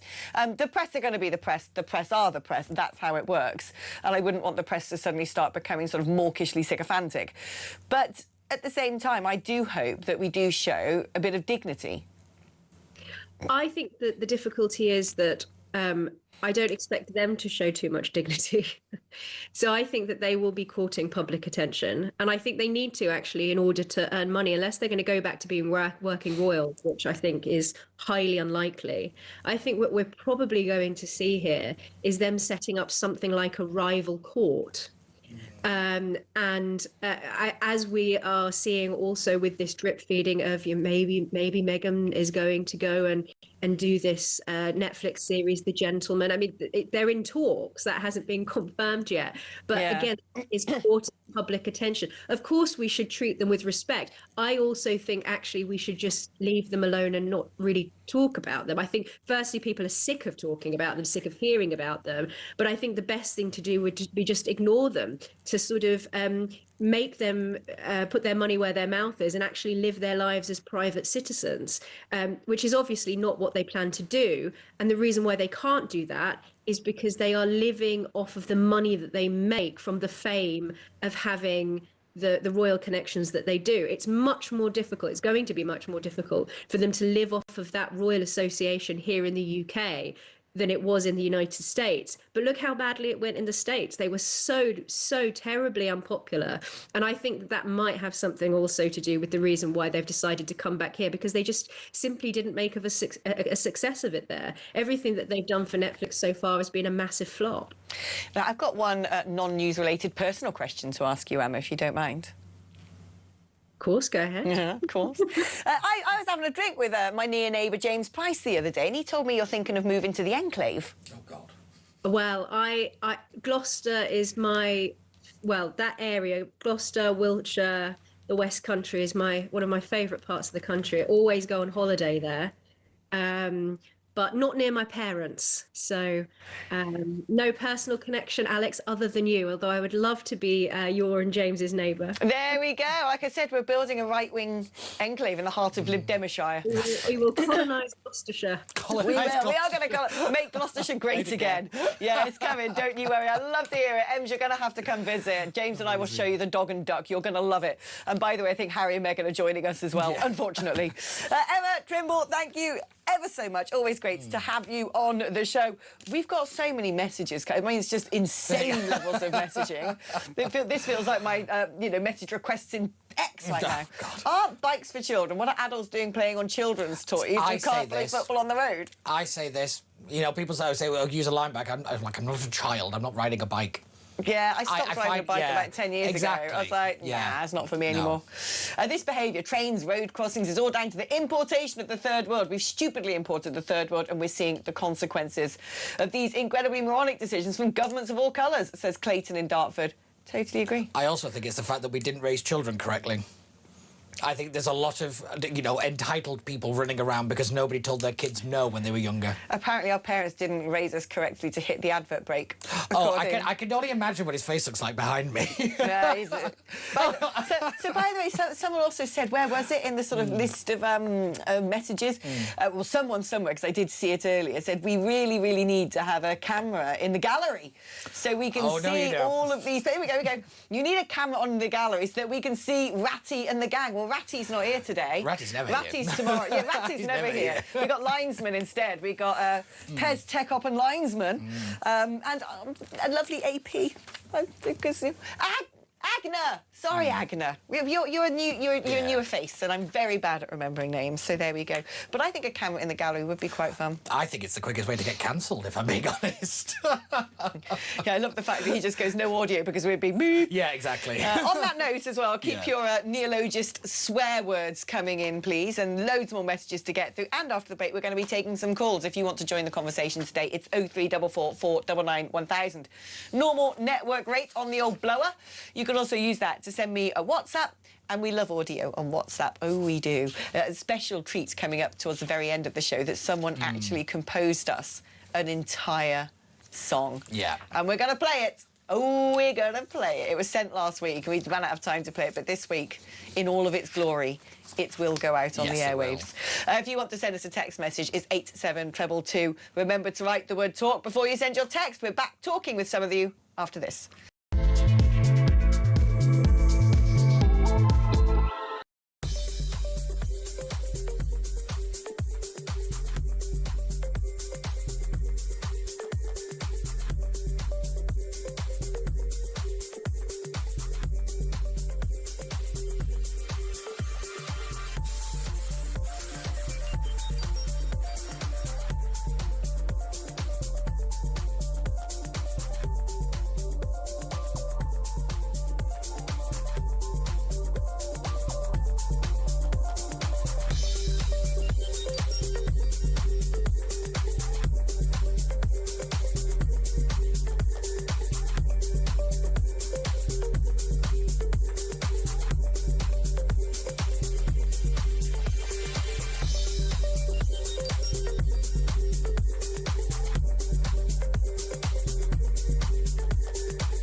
across the UK, on DAB+, on YouTube, on your mobile, and on your side.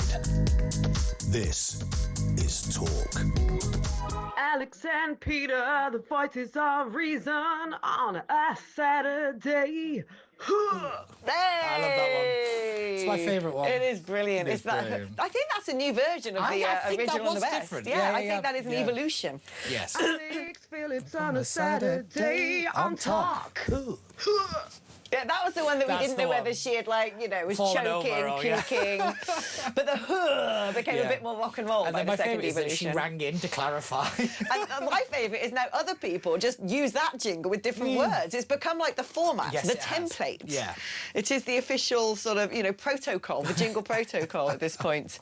Right, we have a couple of calls. Excellent. I'm a bit... Do you want to do these? Because yeah, I'm a bit... So I think you should do it. The first is James in Staffordshire. Hello, James. How you doing? Welcome to Talk. You're on with Alex and Peter. Good morning, Alex. Good morning, Peter. Good morning, viewers. I'm going to make a blatantly obvious, to my mind, idea that's better than the rape leaflets. Now, the literacy and numeracy, but literacy, the third world and especially Afghanistan, is 1 in 4 in Afghanistan, even though the West got in there, and about 1 in 10 in sub-Saharan Africa. Now, all of these geniuses and guests have a mobile phone, so why don't they create a web page with the information on in the language that they can play, that they understand? Yes. To read is basically used. Yeah, to be fair, I've heard this argument about the pamphlets. Is actually the big problem is whether it actually translates into Arabic or whatever kind of language the way that it's intended to. So the phrasing of it, if you read the pamphlet itself, it's very kind of suggestive. It's written as though it was done for nice middle-class people from the Cotswolds.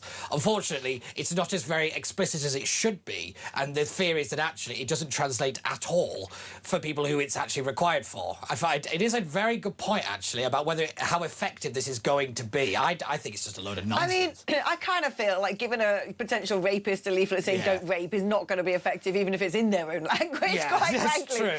You know, I kind of feel like, you know, we've jumped the shark. I've never understood what that phrase means, actually. That's a good question as well. What does that mean? But have we jumped the shark? Because what is that? But anyway, I just feel like it's, you know, the whole point is, isn't it, that these people... I was saying this yesterday. I had a big old rant about dangerous dogs and migrants. Wait for it. OK. I'd say the government has stricter legislation on dangerous dogs. So XL bullies, by law now, it's illegal to breed and own them unless you've got a very specific licence. Yeah. And if you have a very specific licence, if that thing leaves the house, it always has to be on a lead and it always has to be muzzled. Because they've gone, this dog has been brought up to be dangerous. And you cannot undangerify it. You can't take an XL bully down, like, you know, puppy school and say, right, learn to be a good dog. Now, my argument is, when it comes to dangerous men, from day dot, they have been brought up in a culture where they have radically different social attitudes, particularly towards women.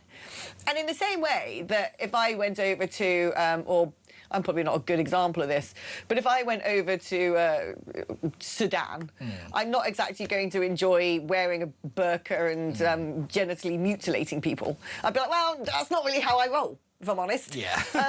And, you know, at my age, you can't convince me to not have the mores, the etiquette and the culture that I have. I would find it impossible to move to a country and suddenly become Islamic. Yeah. Or to suddenly, you know, hold the opinion that, wow, that woman's not wearing a hijab, let's chuck a rock at her. I will always think that that is bad and not the way things are done. Always. That cannot be changed. You know, you can't teach an old dog new tricks. You cannot reculture somebody. I just don't think you can. The reason why it worked so well, or better, with the first wave of migration from the Commonwealth was because those countries were typically run by the British at the time. So they had British schools, they had very British values. You speak to someone like Ben Habib, brought up in Karachi, and he said it was tree-lined avenues, leisure centres, women in miniskirts, totally different place. And so it worked because they had a degree of British culture, quite a lot, and they came here because they wanted to be British. They were more likely to have afternoon tea and have a framed picture of the Queen on the wall than the average Brit. What we've got now are people who will never be British, never adapt to become British, barely learn the language, and will always want to chuck rocks at women without hijabs on. Yeah. Without a doubt. And also there's the fact that we don't have any kind of forced integration. We make it a suggestion. And also with the fact, and I always think it's one of the best things that certain countries in Europe did, is you can't have a population of a migrant community get to a certain level. So you can't have like it be basically you can't ghettoise an area because that allows bad cultural practices to fester and also go unreported. That's one of the big problems. This is why I actually really liked what Maloney brought in when she brought in the burqa ban and things like that. She went after what she called cultural crimes. So it was actually not just focusing on the burqa, but it was focusing on all the different aspects that go underreported in communities that are very closed off from the rest of the country and the rest of the nation's culture. I thought it was a very smart way of doing it, and it's a very good way to break up the power of certain kind of figures in those communities. So you don't get community leaders in Italy anymore.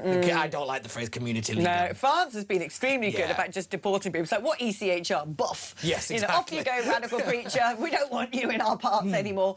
But France and Italy, I mean, France especially, is really at the thick end of the wedge on this. I mean, not Sweden level. Yeah. Sweden's just, you know, got gangs of, you know, savages throwing grenades at one another. Not even a joke. True. The problem with the French model is the way they did the burqa is they actually then made it a kind of nationalistic kind of cultural rallying point for everybody who was Muslim, because it was just a kind of, it was enforced very aggressively. It was like a blanket ban straight away. People who were, say, second or third generation immigrants into France, they saw it as an attack on their parents. Yeah. But yeah. Oh, blimmin' he's getting naggy, the linesman. Yeah. Honestly, this is evil producer today. Evil. Right, James, thank you ever so much. I'm getting shouted at in my ear. Alex? Yeah. Can I make one swear word and then one more point, if I may, a very quick one? Yes. The swear word is burnerism, which is the same as marital unpleasantness. Marital unpleasantness. I like that. Good. We'll add it to the list. The second question I want to know is, so we're not allowed to enter French waters, yes? Oh, in terms of, you know, I think we can sort of enter. I don't know what maritime rules are, but yeah, there's rules about waters. Yeah. To take migrants. Okay, so the French come out to the 12-mile limit with the people that they've just picked up with only 2 gallons of petrol in the boat, and then we come and fetch them to tow them into England. So what would happen if we didn't go out to fetch them? Interesting. The French would have to take them back, wouldn't they? No, we're under actually the UN treaty to actually pick people up. If a ship is in distress, we're actually under international law to pick it up. That's the big problem of the sea problem. So that's the trick, isn't it? The French sort of take them to English waters, and then the call goes into the UK Coast Guard, and it's an obligation if a vessel is in trouble to dispatch someone to pick them up. It's it's like the 4x400, isn't it? Yes. The point I'm trying to make on that is that under international law, you have to go out to a boat in distress. There is already a boat that's gone out to the one in distress, which is the French one. Well, once they've used the petrol to get into English waters, it's then our problem. That's the thing. They kind of tow them, and then they say, off you go on your own thing, and then that's why we have to pick them up. No, but that's what I'm saying. So if we don't go to pick them up, the French have already got there, so they've covered the international law on boat safety. Ah. It's interesting. That is worth digging around in, actually. That is very interesting. Things are going to change next year, though. I really believe this. I'll tell you for why. I don't want to sort of scupper something I know. It's already in the public domain anyway. But depending on what goes on, it's the French presidential elections next year. Depending on what goes on, I think we might suddenly have a very different France, who might not be as receptive to Andy Pandy, but if we get a change of government, they might want to work with us on this issue. James, fantastic call, and actually very interesting. Very interesting point you make there. I feel like I've got to jot it down and send it to some legal eagle to consider. Right. on that note, we're going to take a short break because the wonderful Dr. Rakib Ehsan is waiting.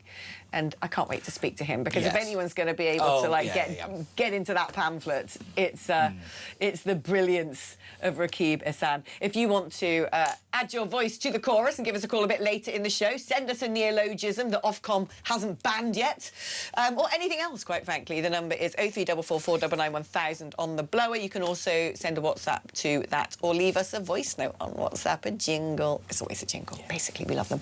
8722 is the number to send a text. Write the word talk before you write your message. We're back after this.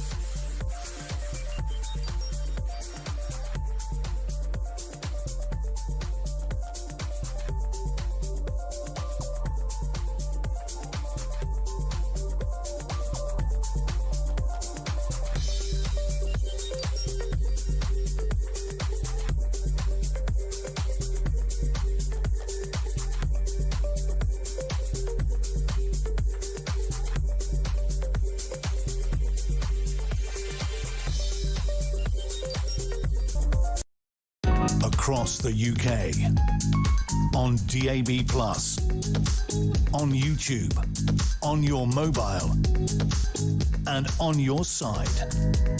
This is Talk. Oh. The things we talk about during advert breaks. We have covered so... I always say this. I always tease the audience, like, if only you were here. If only you were here. The things that we discuss. Yes. I just wish we could talk about them on air, because a lot of them are very interesting. It's the NDA you make me sign on the way out. It covers everything from, you know, pharmaceuticals, dating, gossip, rude words, mockery. It's brilliant. You know, they've got that reality show Below Deck. Oh, yeah. I've always thought that The Newsroom would be an amazing reality show because newsrooms really are insane places. Insane. They are mad. But you couldn't put it on television. That's the problem. You just couldn't put it on TV. You really couldn't.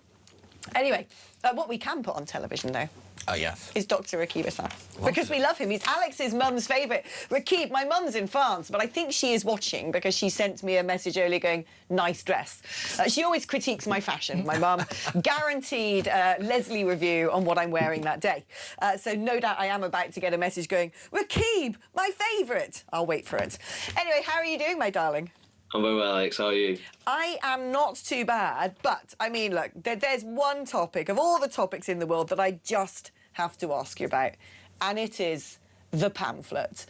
Because, you know, it's been massive news over the last few days, and rightly so, because to me it sort of just corroborates and condones all of us who for a long time have been saying you cannot take men from deeply misogynistic cultures with extremely different, extremely frictious views, stick them in the UK and expect them to magically transmogrify into an English gentleman.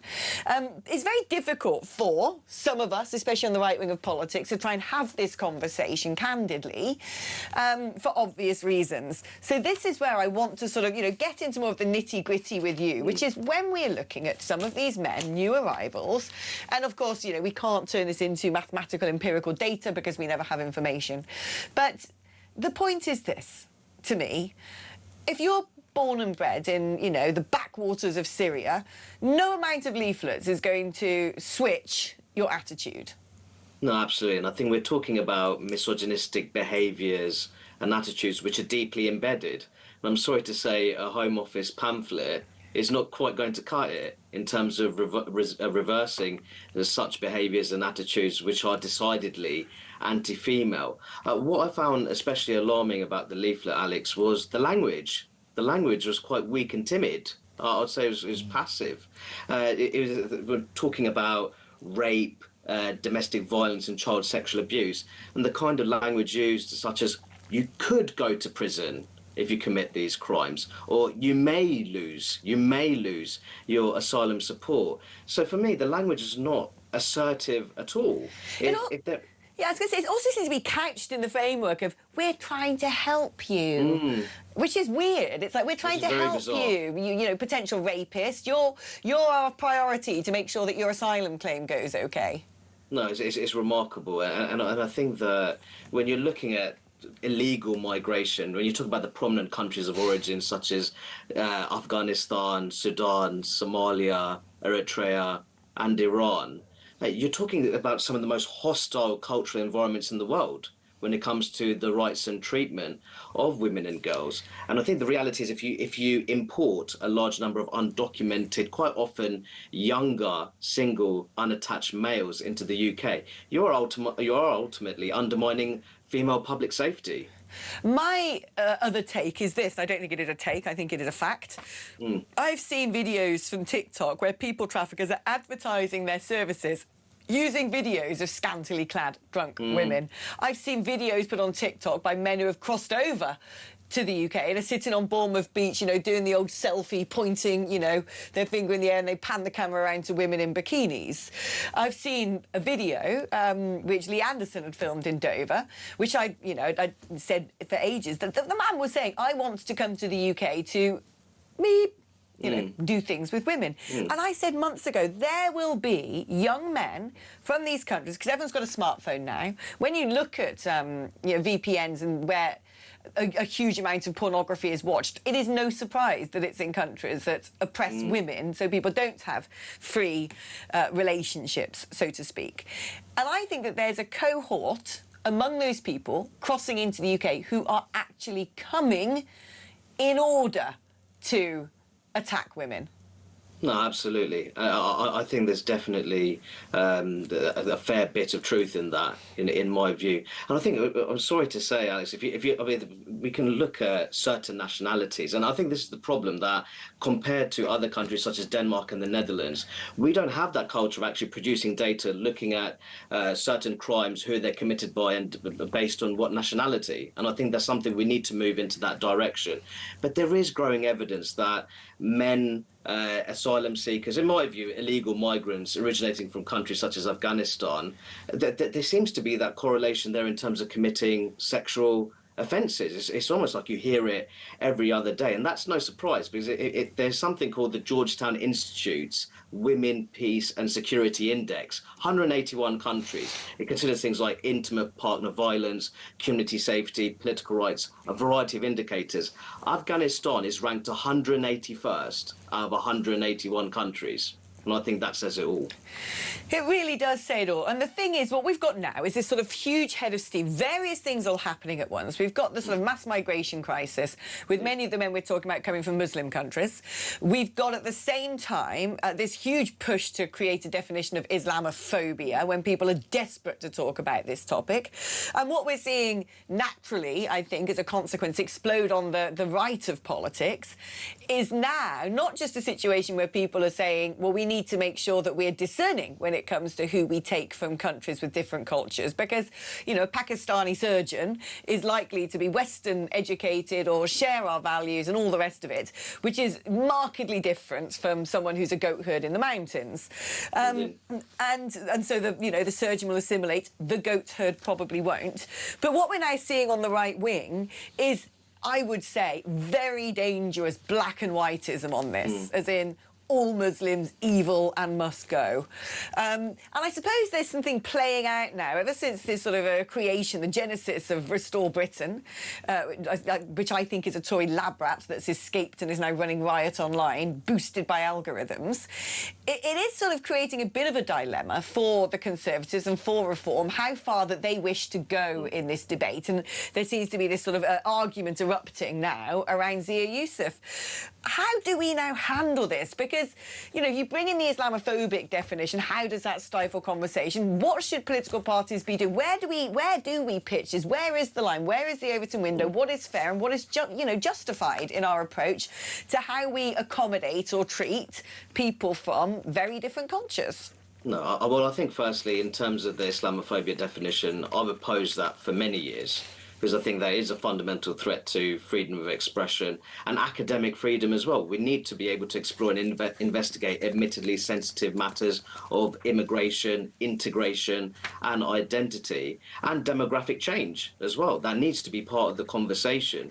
Now, I'm not in the business of grand sweeping generalizations. But I think where we should be in that space is acknowledging that there are certain nationalities or certain backgrounds which may be more strongly linked with certain crimes and certain forms of offending. That's not to say that every single person in that group is guilty of those kind of crimes. But I think that the profiling has to come into it, and you have to be honest about the demographic characteristics which are most strongly associated with certain forms of criminal activity. And I feel that in some people who are very supportive of this Islamophobia definition, I think secretly that they want to clamp down on very important discussions on the threat of Islamist extremism, which remains the principal terror threat in the country, and also discussions on the national scourge of grooming gang activity. We need to have very open discussions in terms of the societal and cultural characteristics associated with that kind of criminal activity.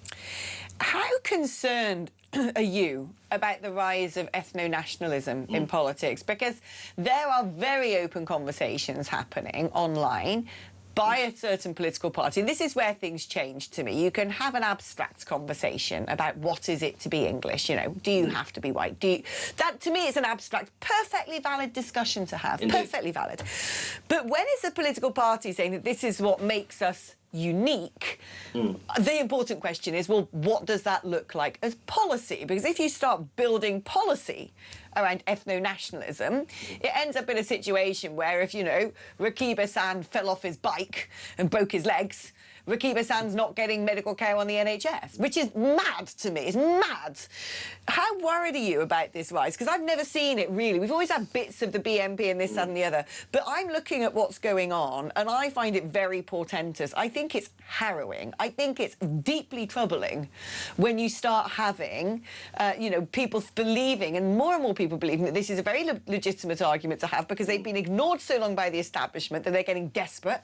They're reading clickbait and, you know, doom and gloom and, you know, extreme synthetic emotions online, and are now wanting to vote for people who could well say, I'm not going to put words in their mouths because they never seem to know where to, you know, draw the line when it comes to the political implications of their bespoke political position. But I just see that I don't think we've ever had extreme fascism or racism, really, since Oswald Mosley, but I think it's now round the corner. Well, I think that I know, Alex, you don't have the most flattering opinion of Restore Britain, for example. I wasn't going to say their name, but damn! But I think that this is the way I look at it. I don't think it's a surprise that we are seeing a rise in ethno-nationalism.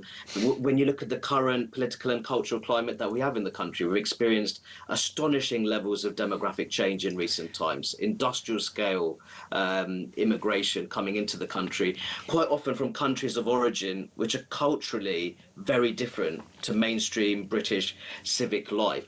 And on top of that, we've seen in our politics this rise of tribal identity politics across a variety of ethnic and religious minorities. And then when you add the fact that when you look at law and order, they're very clear cases of two-tier governance, then this is unfortunately the end result. That is the problem. Now, in terms of Restore Britain, I think that ultimately there needs to be some kind of safety valve, in my view, to express that kind of ethnic anxiety, in a sense, because I think you'd rather that than a lot of this being pushed underground and then neo-Nazi organisations, very nasty, genuinely far-right organisations, exploiting that.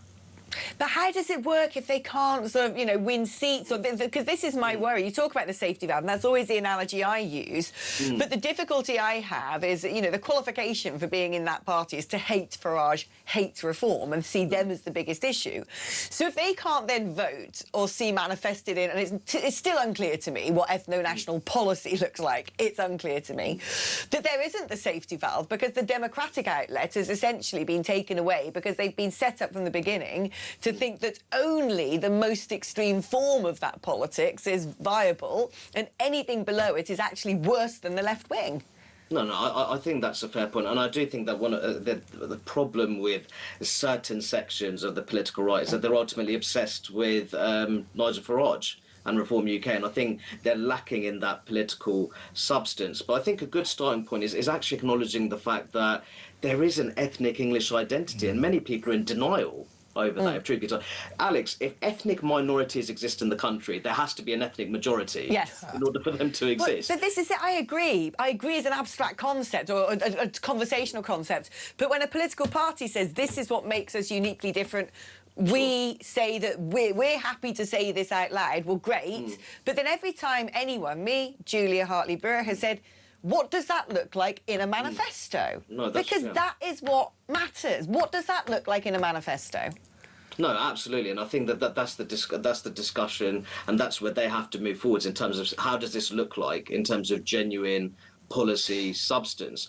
Does it, for example, mean there has to be some form of demographic reversal in the country? How would that be achieved?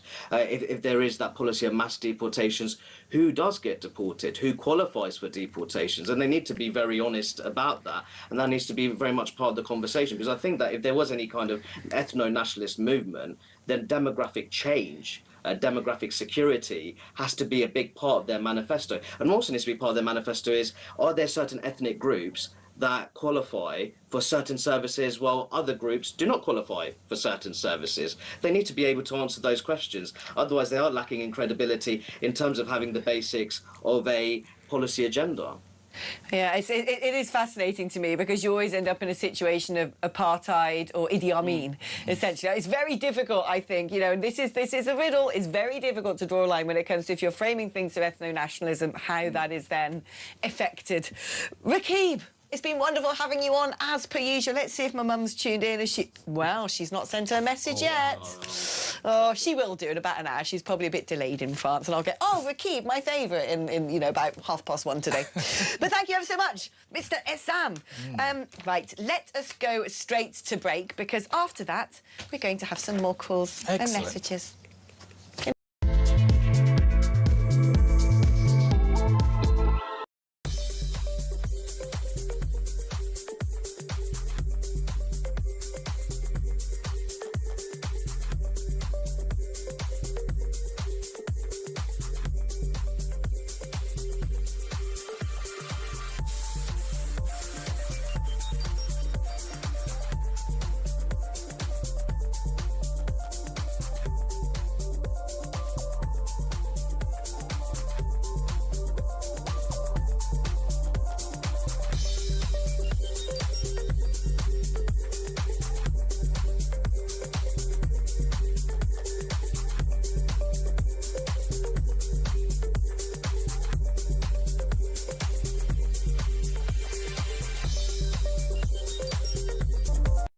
We have to stand up to the French. We have to be much tougher. We have to stop. I mean, the pull factor is huge, but even without the pull factor, there are going to be people who, you know, want to come across that bit of ocean and come to us. And I just think, once again, you know, we do a lot of talking about it, and Andy Burnham, every time he's interviewed, says, oh yes, but there's fewer boats coming. There may be fewer boats coming, but they're actually bigger boats and they're holding just as many people. I think the money we're giving to France is unbelievably big for what they're doing for us.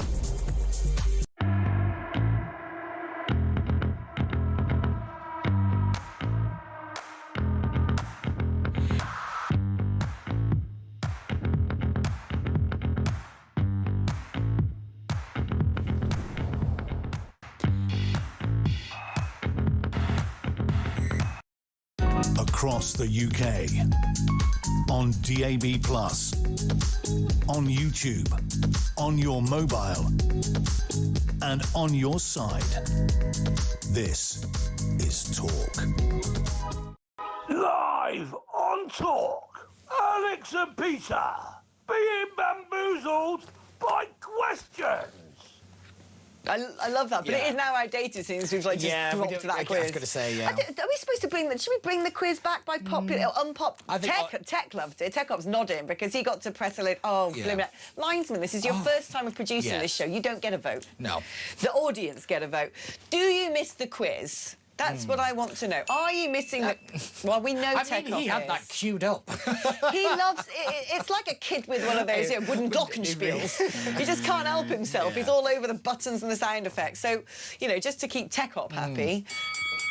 There you are. But I just want to know if the audience are missing it. Oh. And also, if we're missing it, Techop, will you write it every week? No? OK. this. He's so good, isn't it? This isn't actually rehearsed. I know, yeah. This is why Tech Up is the best in the West. It's absolutely... It's like, it's gone mad. He's gone mad. He has, yeah. Like, he's got mad with power. Someone's going to have to go in there and put the man in a straitjacket. OK, now. Right, that's it. Right. It is an emergency now. Let's get Carol in Cornwall on the phone. Carol, save hello, us. Carol. Oh, hi, Alex and partner there. I've got to tell you that I have a plan which works perfectly. Oh, I love plans that work perfectly. Yes, well, it has to date. It's when people behave inconsiderately and inappropriately on the road. Oh. Now, I'll give you just for instance to give you an idea. Okay. In my village, as we come into the village, there's a blind bend, a very steep hill, where cars park on both sides of the road because they have nowhere else to park.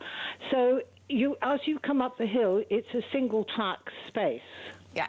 Now, most people, 99.9% of the people, if they want to come down the hill, they see you're 2/3 of the way up, 1/3 of the way up, whatever, they wait.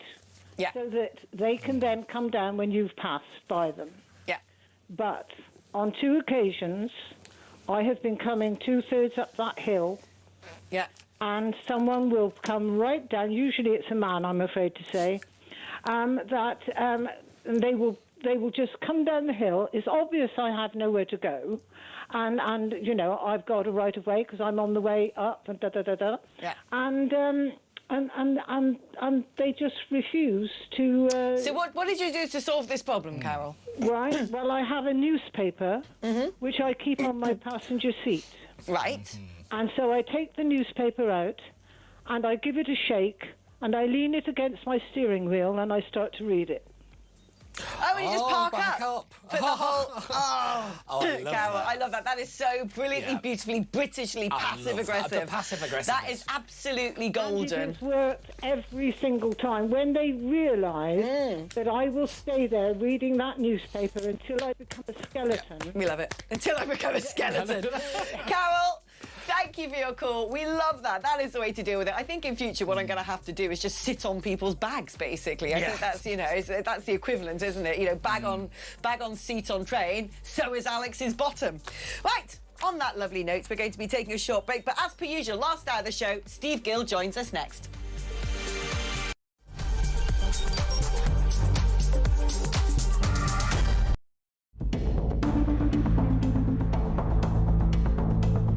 It is therefore my honour to declare that the duly elected leader of the Labour Party is Andy Burnham. Thank you, everybody. Thanks so much. I believe in all of you, and I am confident we can do it. Thank you very much. I have just come from Buckingham Palace, where I have accepted His Majesty the King's invitation to form a government. I know people at home are fed up with politics. I hear you, and I want to be honest with you. We have not been good enough, and we need to be better. We will be. This man has no mandate whatsoever. He didn't stand on the 2024 general election manifesto. You cannot make the biggest change in British politics in 40 years without a mandate from the British people, and it will be only decent, right and proper to call a general election on that issue and to do it now. Our fifth Prime Minister in 4 years. Blimey. And, well, look, we want him to succeed. But will this one be any different? Andy Burnham, the new head honcho, the speed this all happened, I know this is a well-trodden debate already, is actually breathtaking. 1 minute he was Mayor of Greater Manchester. What, a month and a bit ago he wasn't even an MP. The next he's holding keys to number 10 without the country ever really having a chance to scrutinise him in a prospective prime ministerial nothing at all. We really know very little. I think Burnham has to walk a fine line. I think that's probably what's going on, because if he were to sweep into Downing Street and say, I'm going to change everything, I'm going to fix everything, I'm going to do things completely differently to Starmer, then people would say, hold on, mate, we need a general election in that case, because no one voted for that. No one voted for you to be Prime Minister. You weren't standing in the 2024 general election. We've never seen your manifesto. Who the hell are you? That's what people would be asking.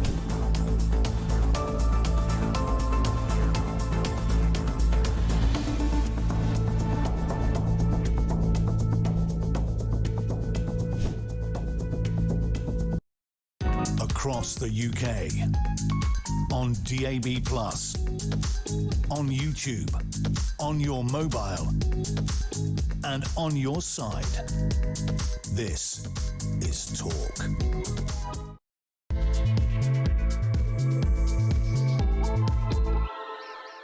Alex Phillips, Talk Radio, a clever woman on a common sense show. Beep. Oh yeah, it's one of our favourites is the beep one. That is an all-time classic. We love the beep was very, very special to us, I remember. Oh, what a joyful thing. I am so excited about playing the full-blown song. Oh, yes. Yeah. I am very excited for that. I think we've only got about 20 minutes to wait until we get to unleash that on ourselves and to the nation. I'm just thinking, Because we didn't actually listen to it last time. We were told about it. We got a cheeky, tiny preview of what it might sound like, but it's going to be fresh to our ears. Yes. Which is deeply, deeply exciting. Right, let's do some messages. Illegals don't care about committing crime of any sort. Caught, sentenced in prison for several years, learn more crime. Looked after for years, released to our community and left to fend for themselves further crime just to exist, unless they are further mollycoddled after jail. Vicious circle, says Dave in Dorset. There is also, can I just say, that there is a distinct cultural attitude among some people that they come to this country and they see us as second-class citizens. Yes. And they think it is their rights to try and dominate us, do what we like. They can work, we'll take the benefits. There's also this sort of strange idea that you don't rob from your own, but it's perfectly OK to rob from others. Yeah, that's certain. I always like what Dr. David Starkey always said, is that we failed to cut the apron strings.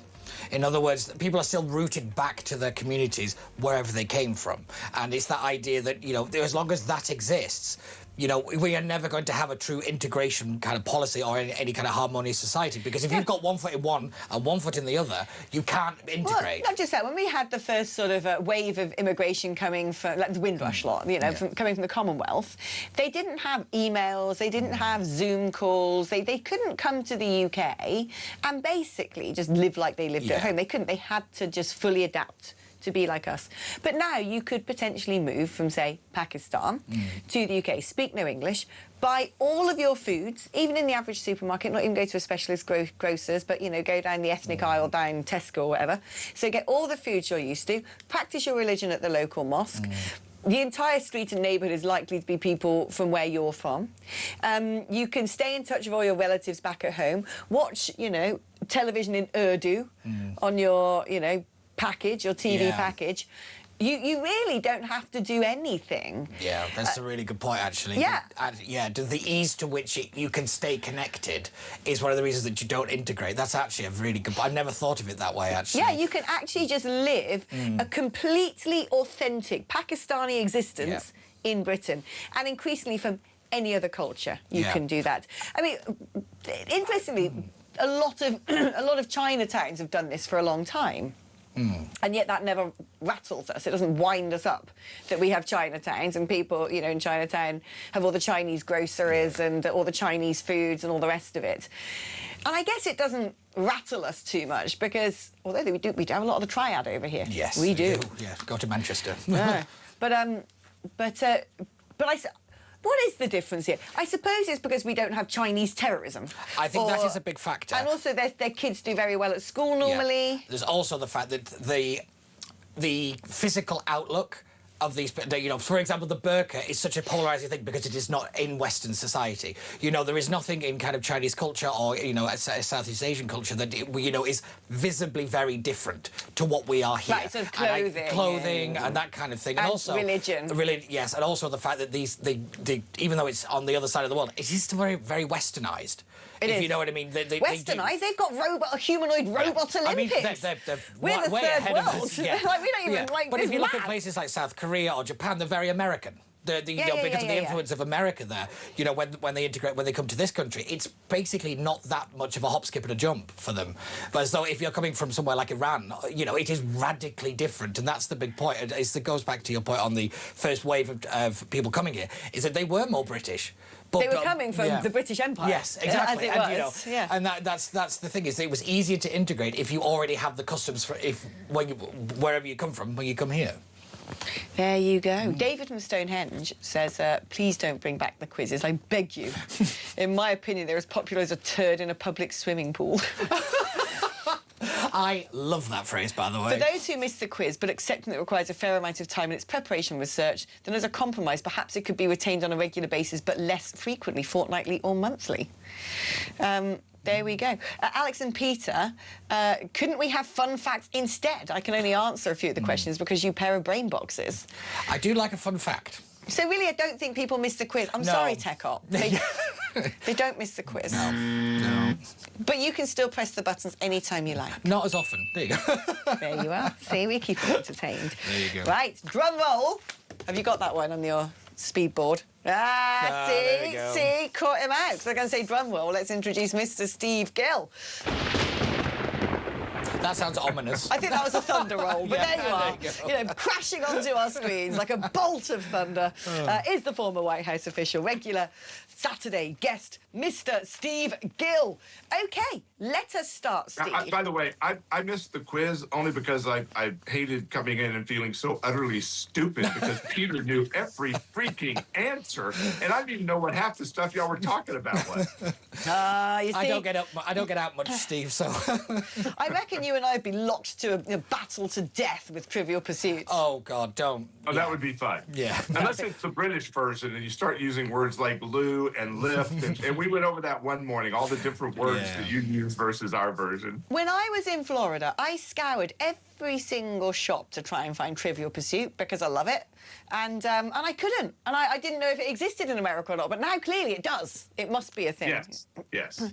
And they have trivia nights at bars and clubs here, pubs, as you would say. They have trivia nights that attract pretty good crowds, and people compete, you know, to the death over trivia night at these places. No, we don't mess about. We got a local quiz night. We've even got a WhatsApp group about the local quiz night.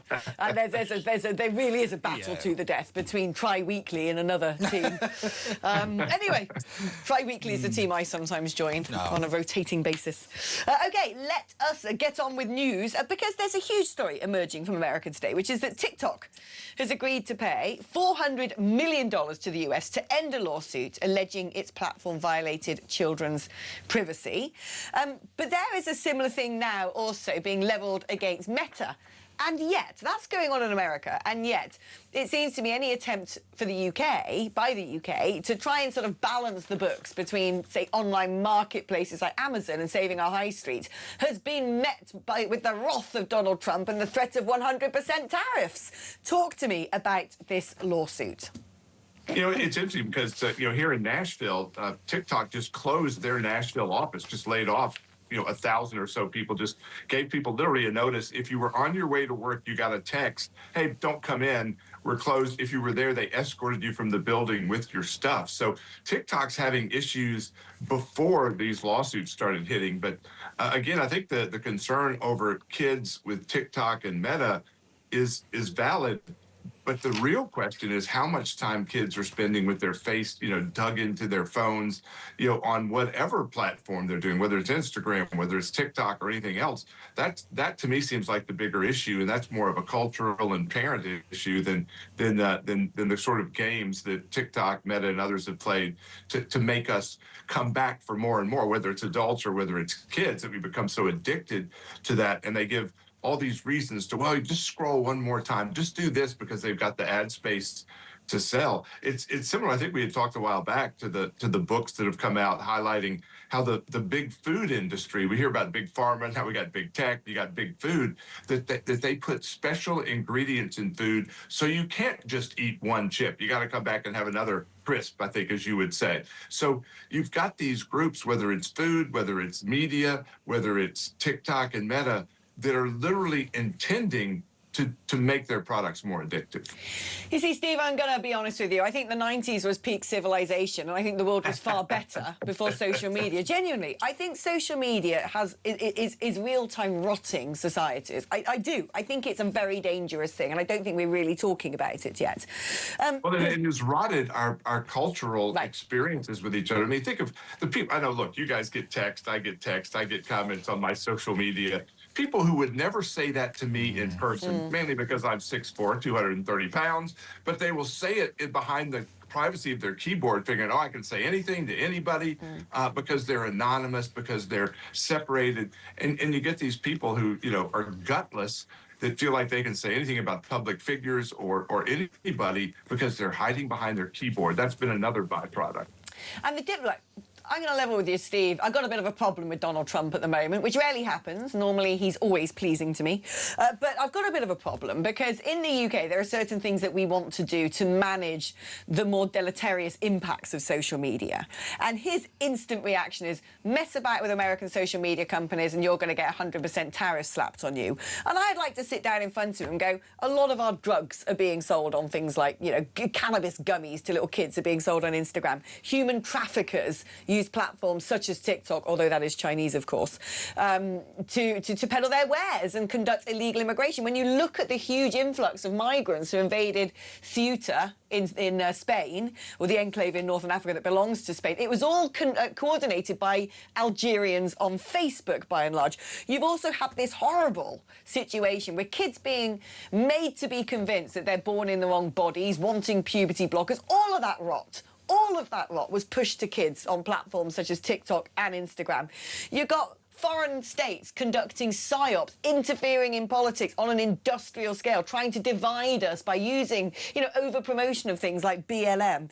You've got terrorism being corralled and coordinated online, as well as basically all other crimes. And to top it all off, I genuinely think that there's now a couple of lost generations of people who are mentally ill, who have been essentially so damaged by the strange dopamine disbalance that you get on social media that they've essentially had environmentally induced personality disorders. These are very serious issues that we haven't been able to deal with. I know Silicon Valley's attitude's always been move fast and break things. We've now got AI on the horizon, and I think that Donald Trump, sorry mate, because I love you, but I think you've got to get real about this. And when countries want to legislate to protect their societies against some of the more harmful impacts of social media, I don't think threatening them with 100% tariffs is cricket. Well, I'm going to agree with you, and not just because Peter and I have learned you're always right. Never left. But I'm going to agree with you because you were right in this one. And President Trump's tariff battle started, I think, from a good place. Two ways. One, bring jobs home to America. Second, don't let people cheat. If you're doing things discriminatorily in your application of tariffs, in your application of restriction, these social media sites, then that's a valid concern. But TikTok is Chinese, and this is not a U.S. company, even though it's being widely used and there's talk of them buying it here. As long as, in my view, as the Brits are saying, no, we're not going to allow anybody, I don't care what the base of your company is, to do these sort of things, to target kids, then I think that takes it out of the unfairness attitude that Trump was trying to bring to bear in tariffs. I mean, the things just blew up with Canada. We were supposedly going to have a deal to lower tariffs with Canada. It blew up overnight. And the bottom line there was, you're charging huge tariffs on U.S. goods and products. We're charging you virtually nothing. That's not fair. We're going to make it fair. And I think that's where the tariff wars started.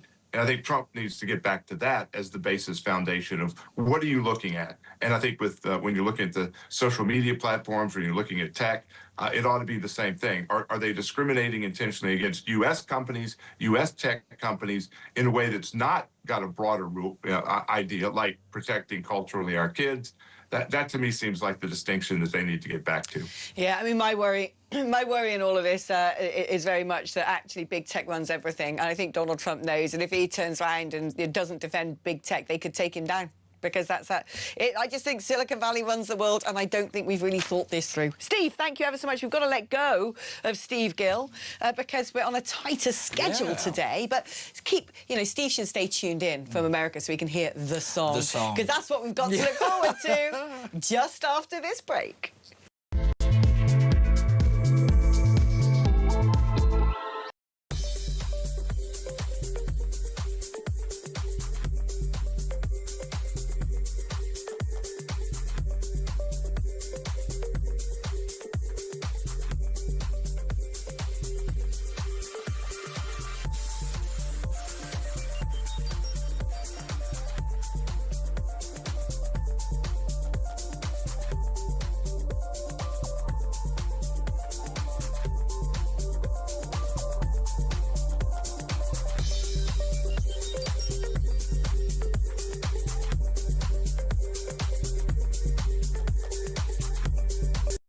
We have to stand up to the French. We have to be much tougher.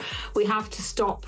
I mean, it is the pull factor is huge, but even without the pull factor, there are going to be people who want to come across that bit of ocean and come to us. And I just think once again, we do a lot of talking about it, and Andy Burnham, every time he's interviewed, says, oh, yes, but there's fewer boats coming. There may be fewer boats coming, but they're actually bigger boats and they're holding just as many people. I think the money we're giving to France is unbelievably big for what they're doing for us.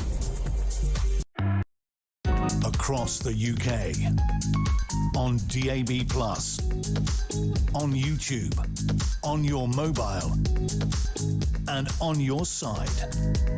This is Talk.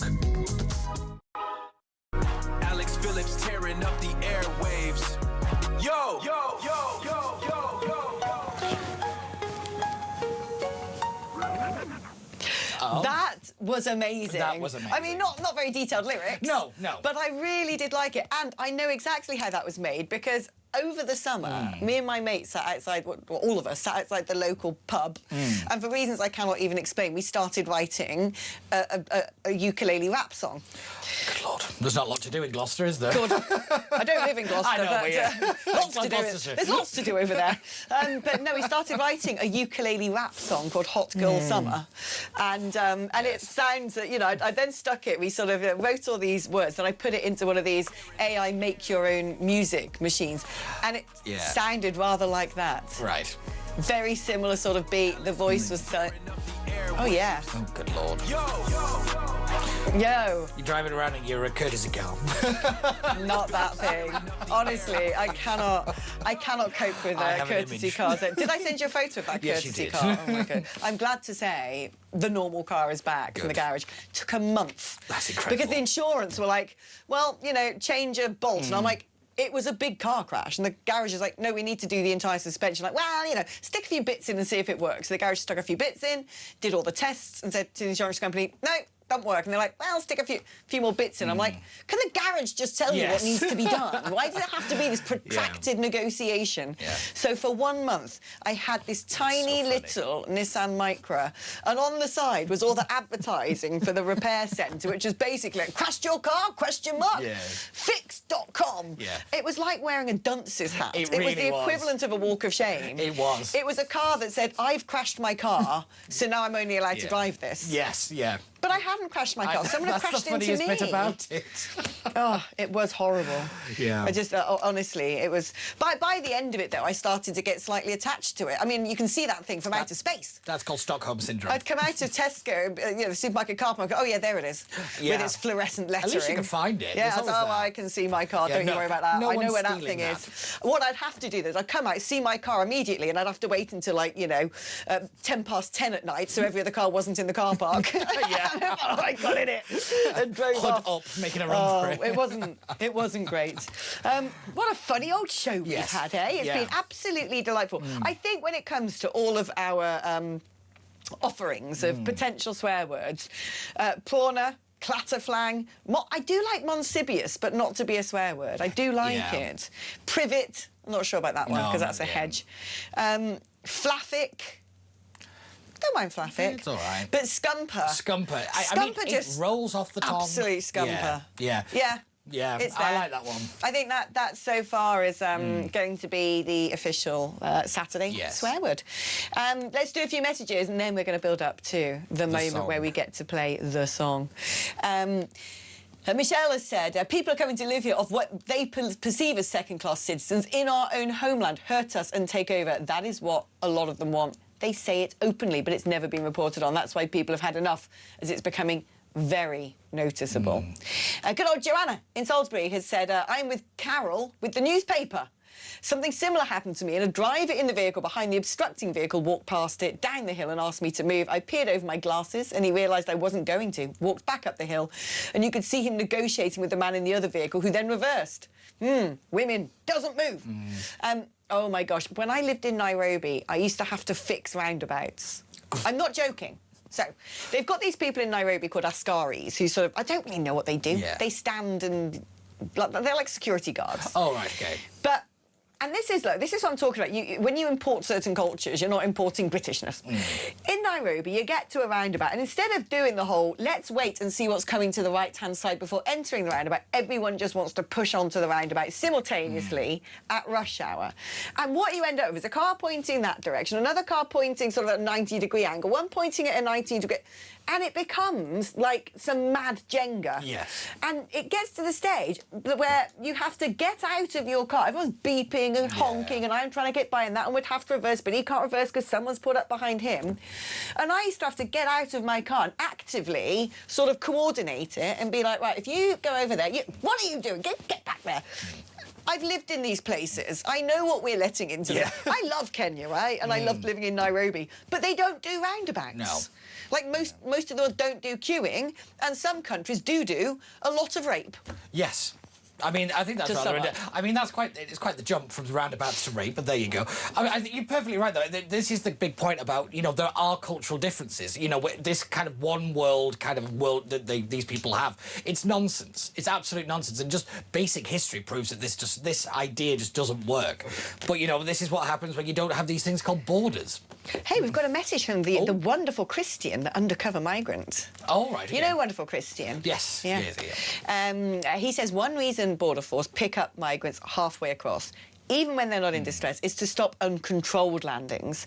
Once Border Force has them, they can process them properly. Fingerprints, name, age, identity and security checks, rather than having people simply landing on UK beaches. Yes. That makes a heck of a lot of sense. Yeah.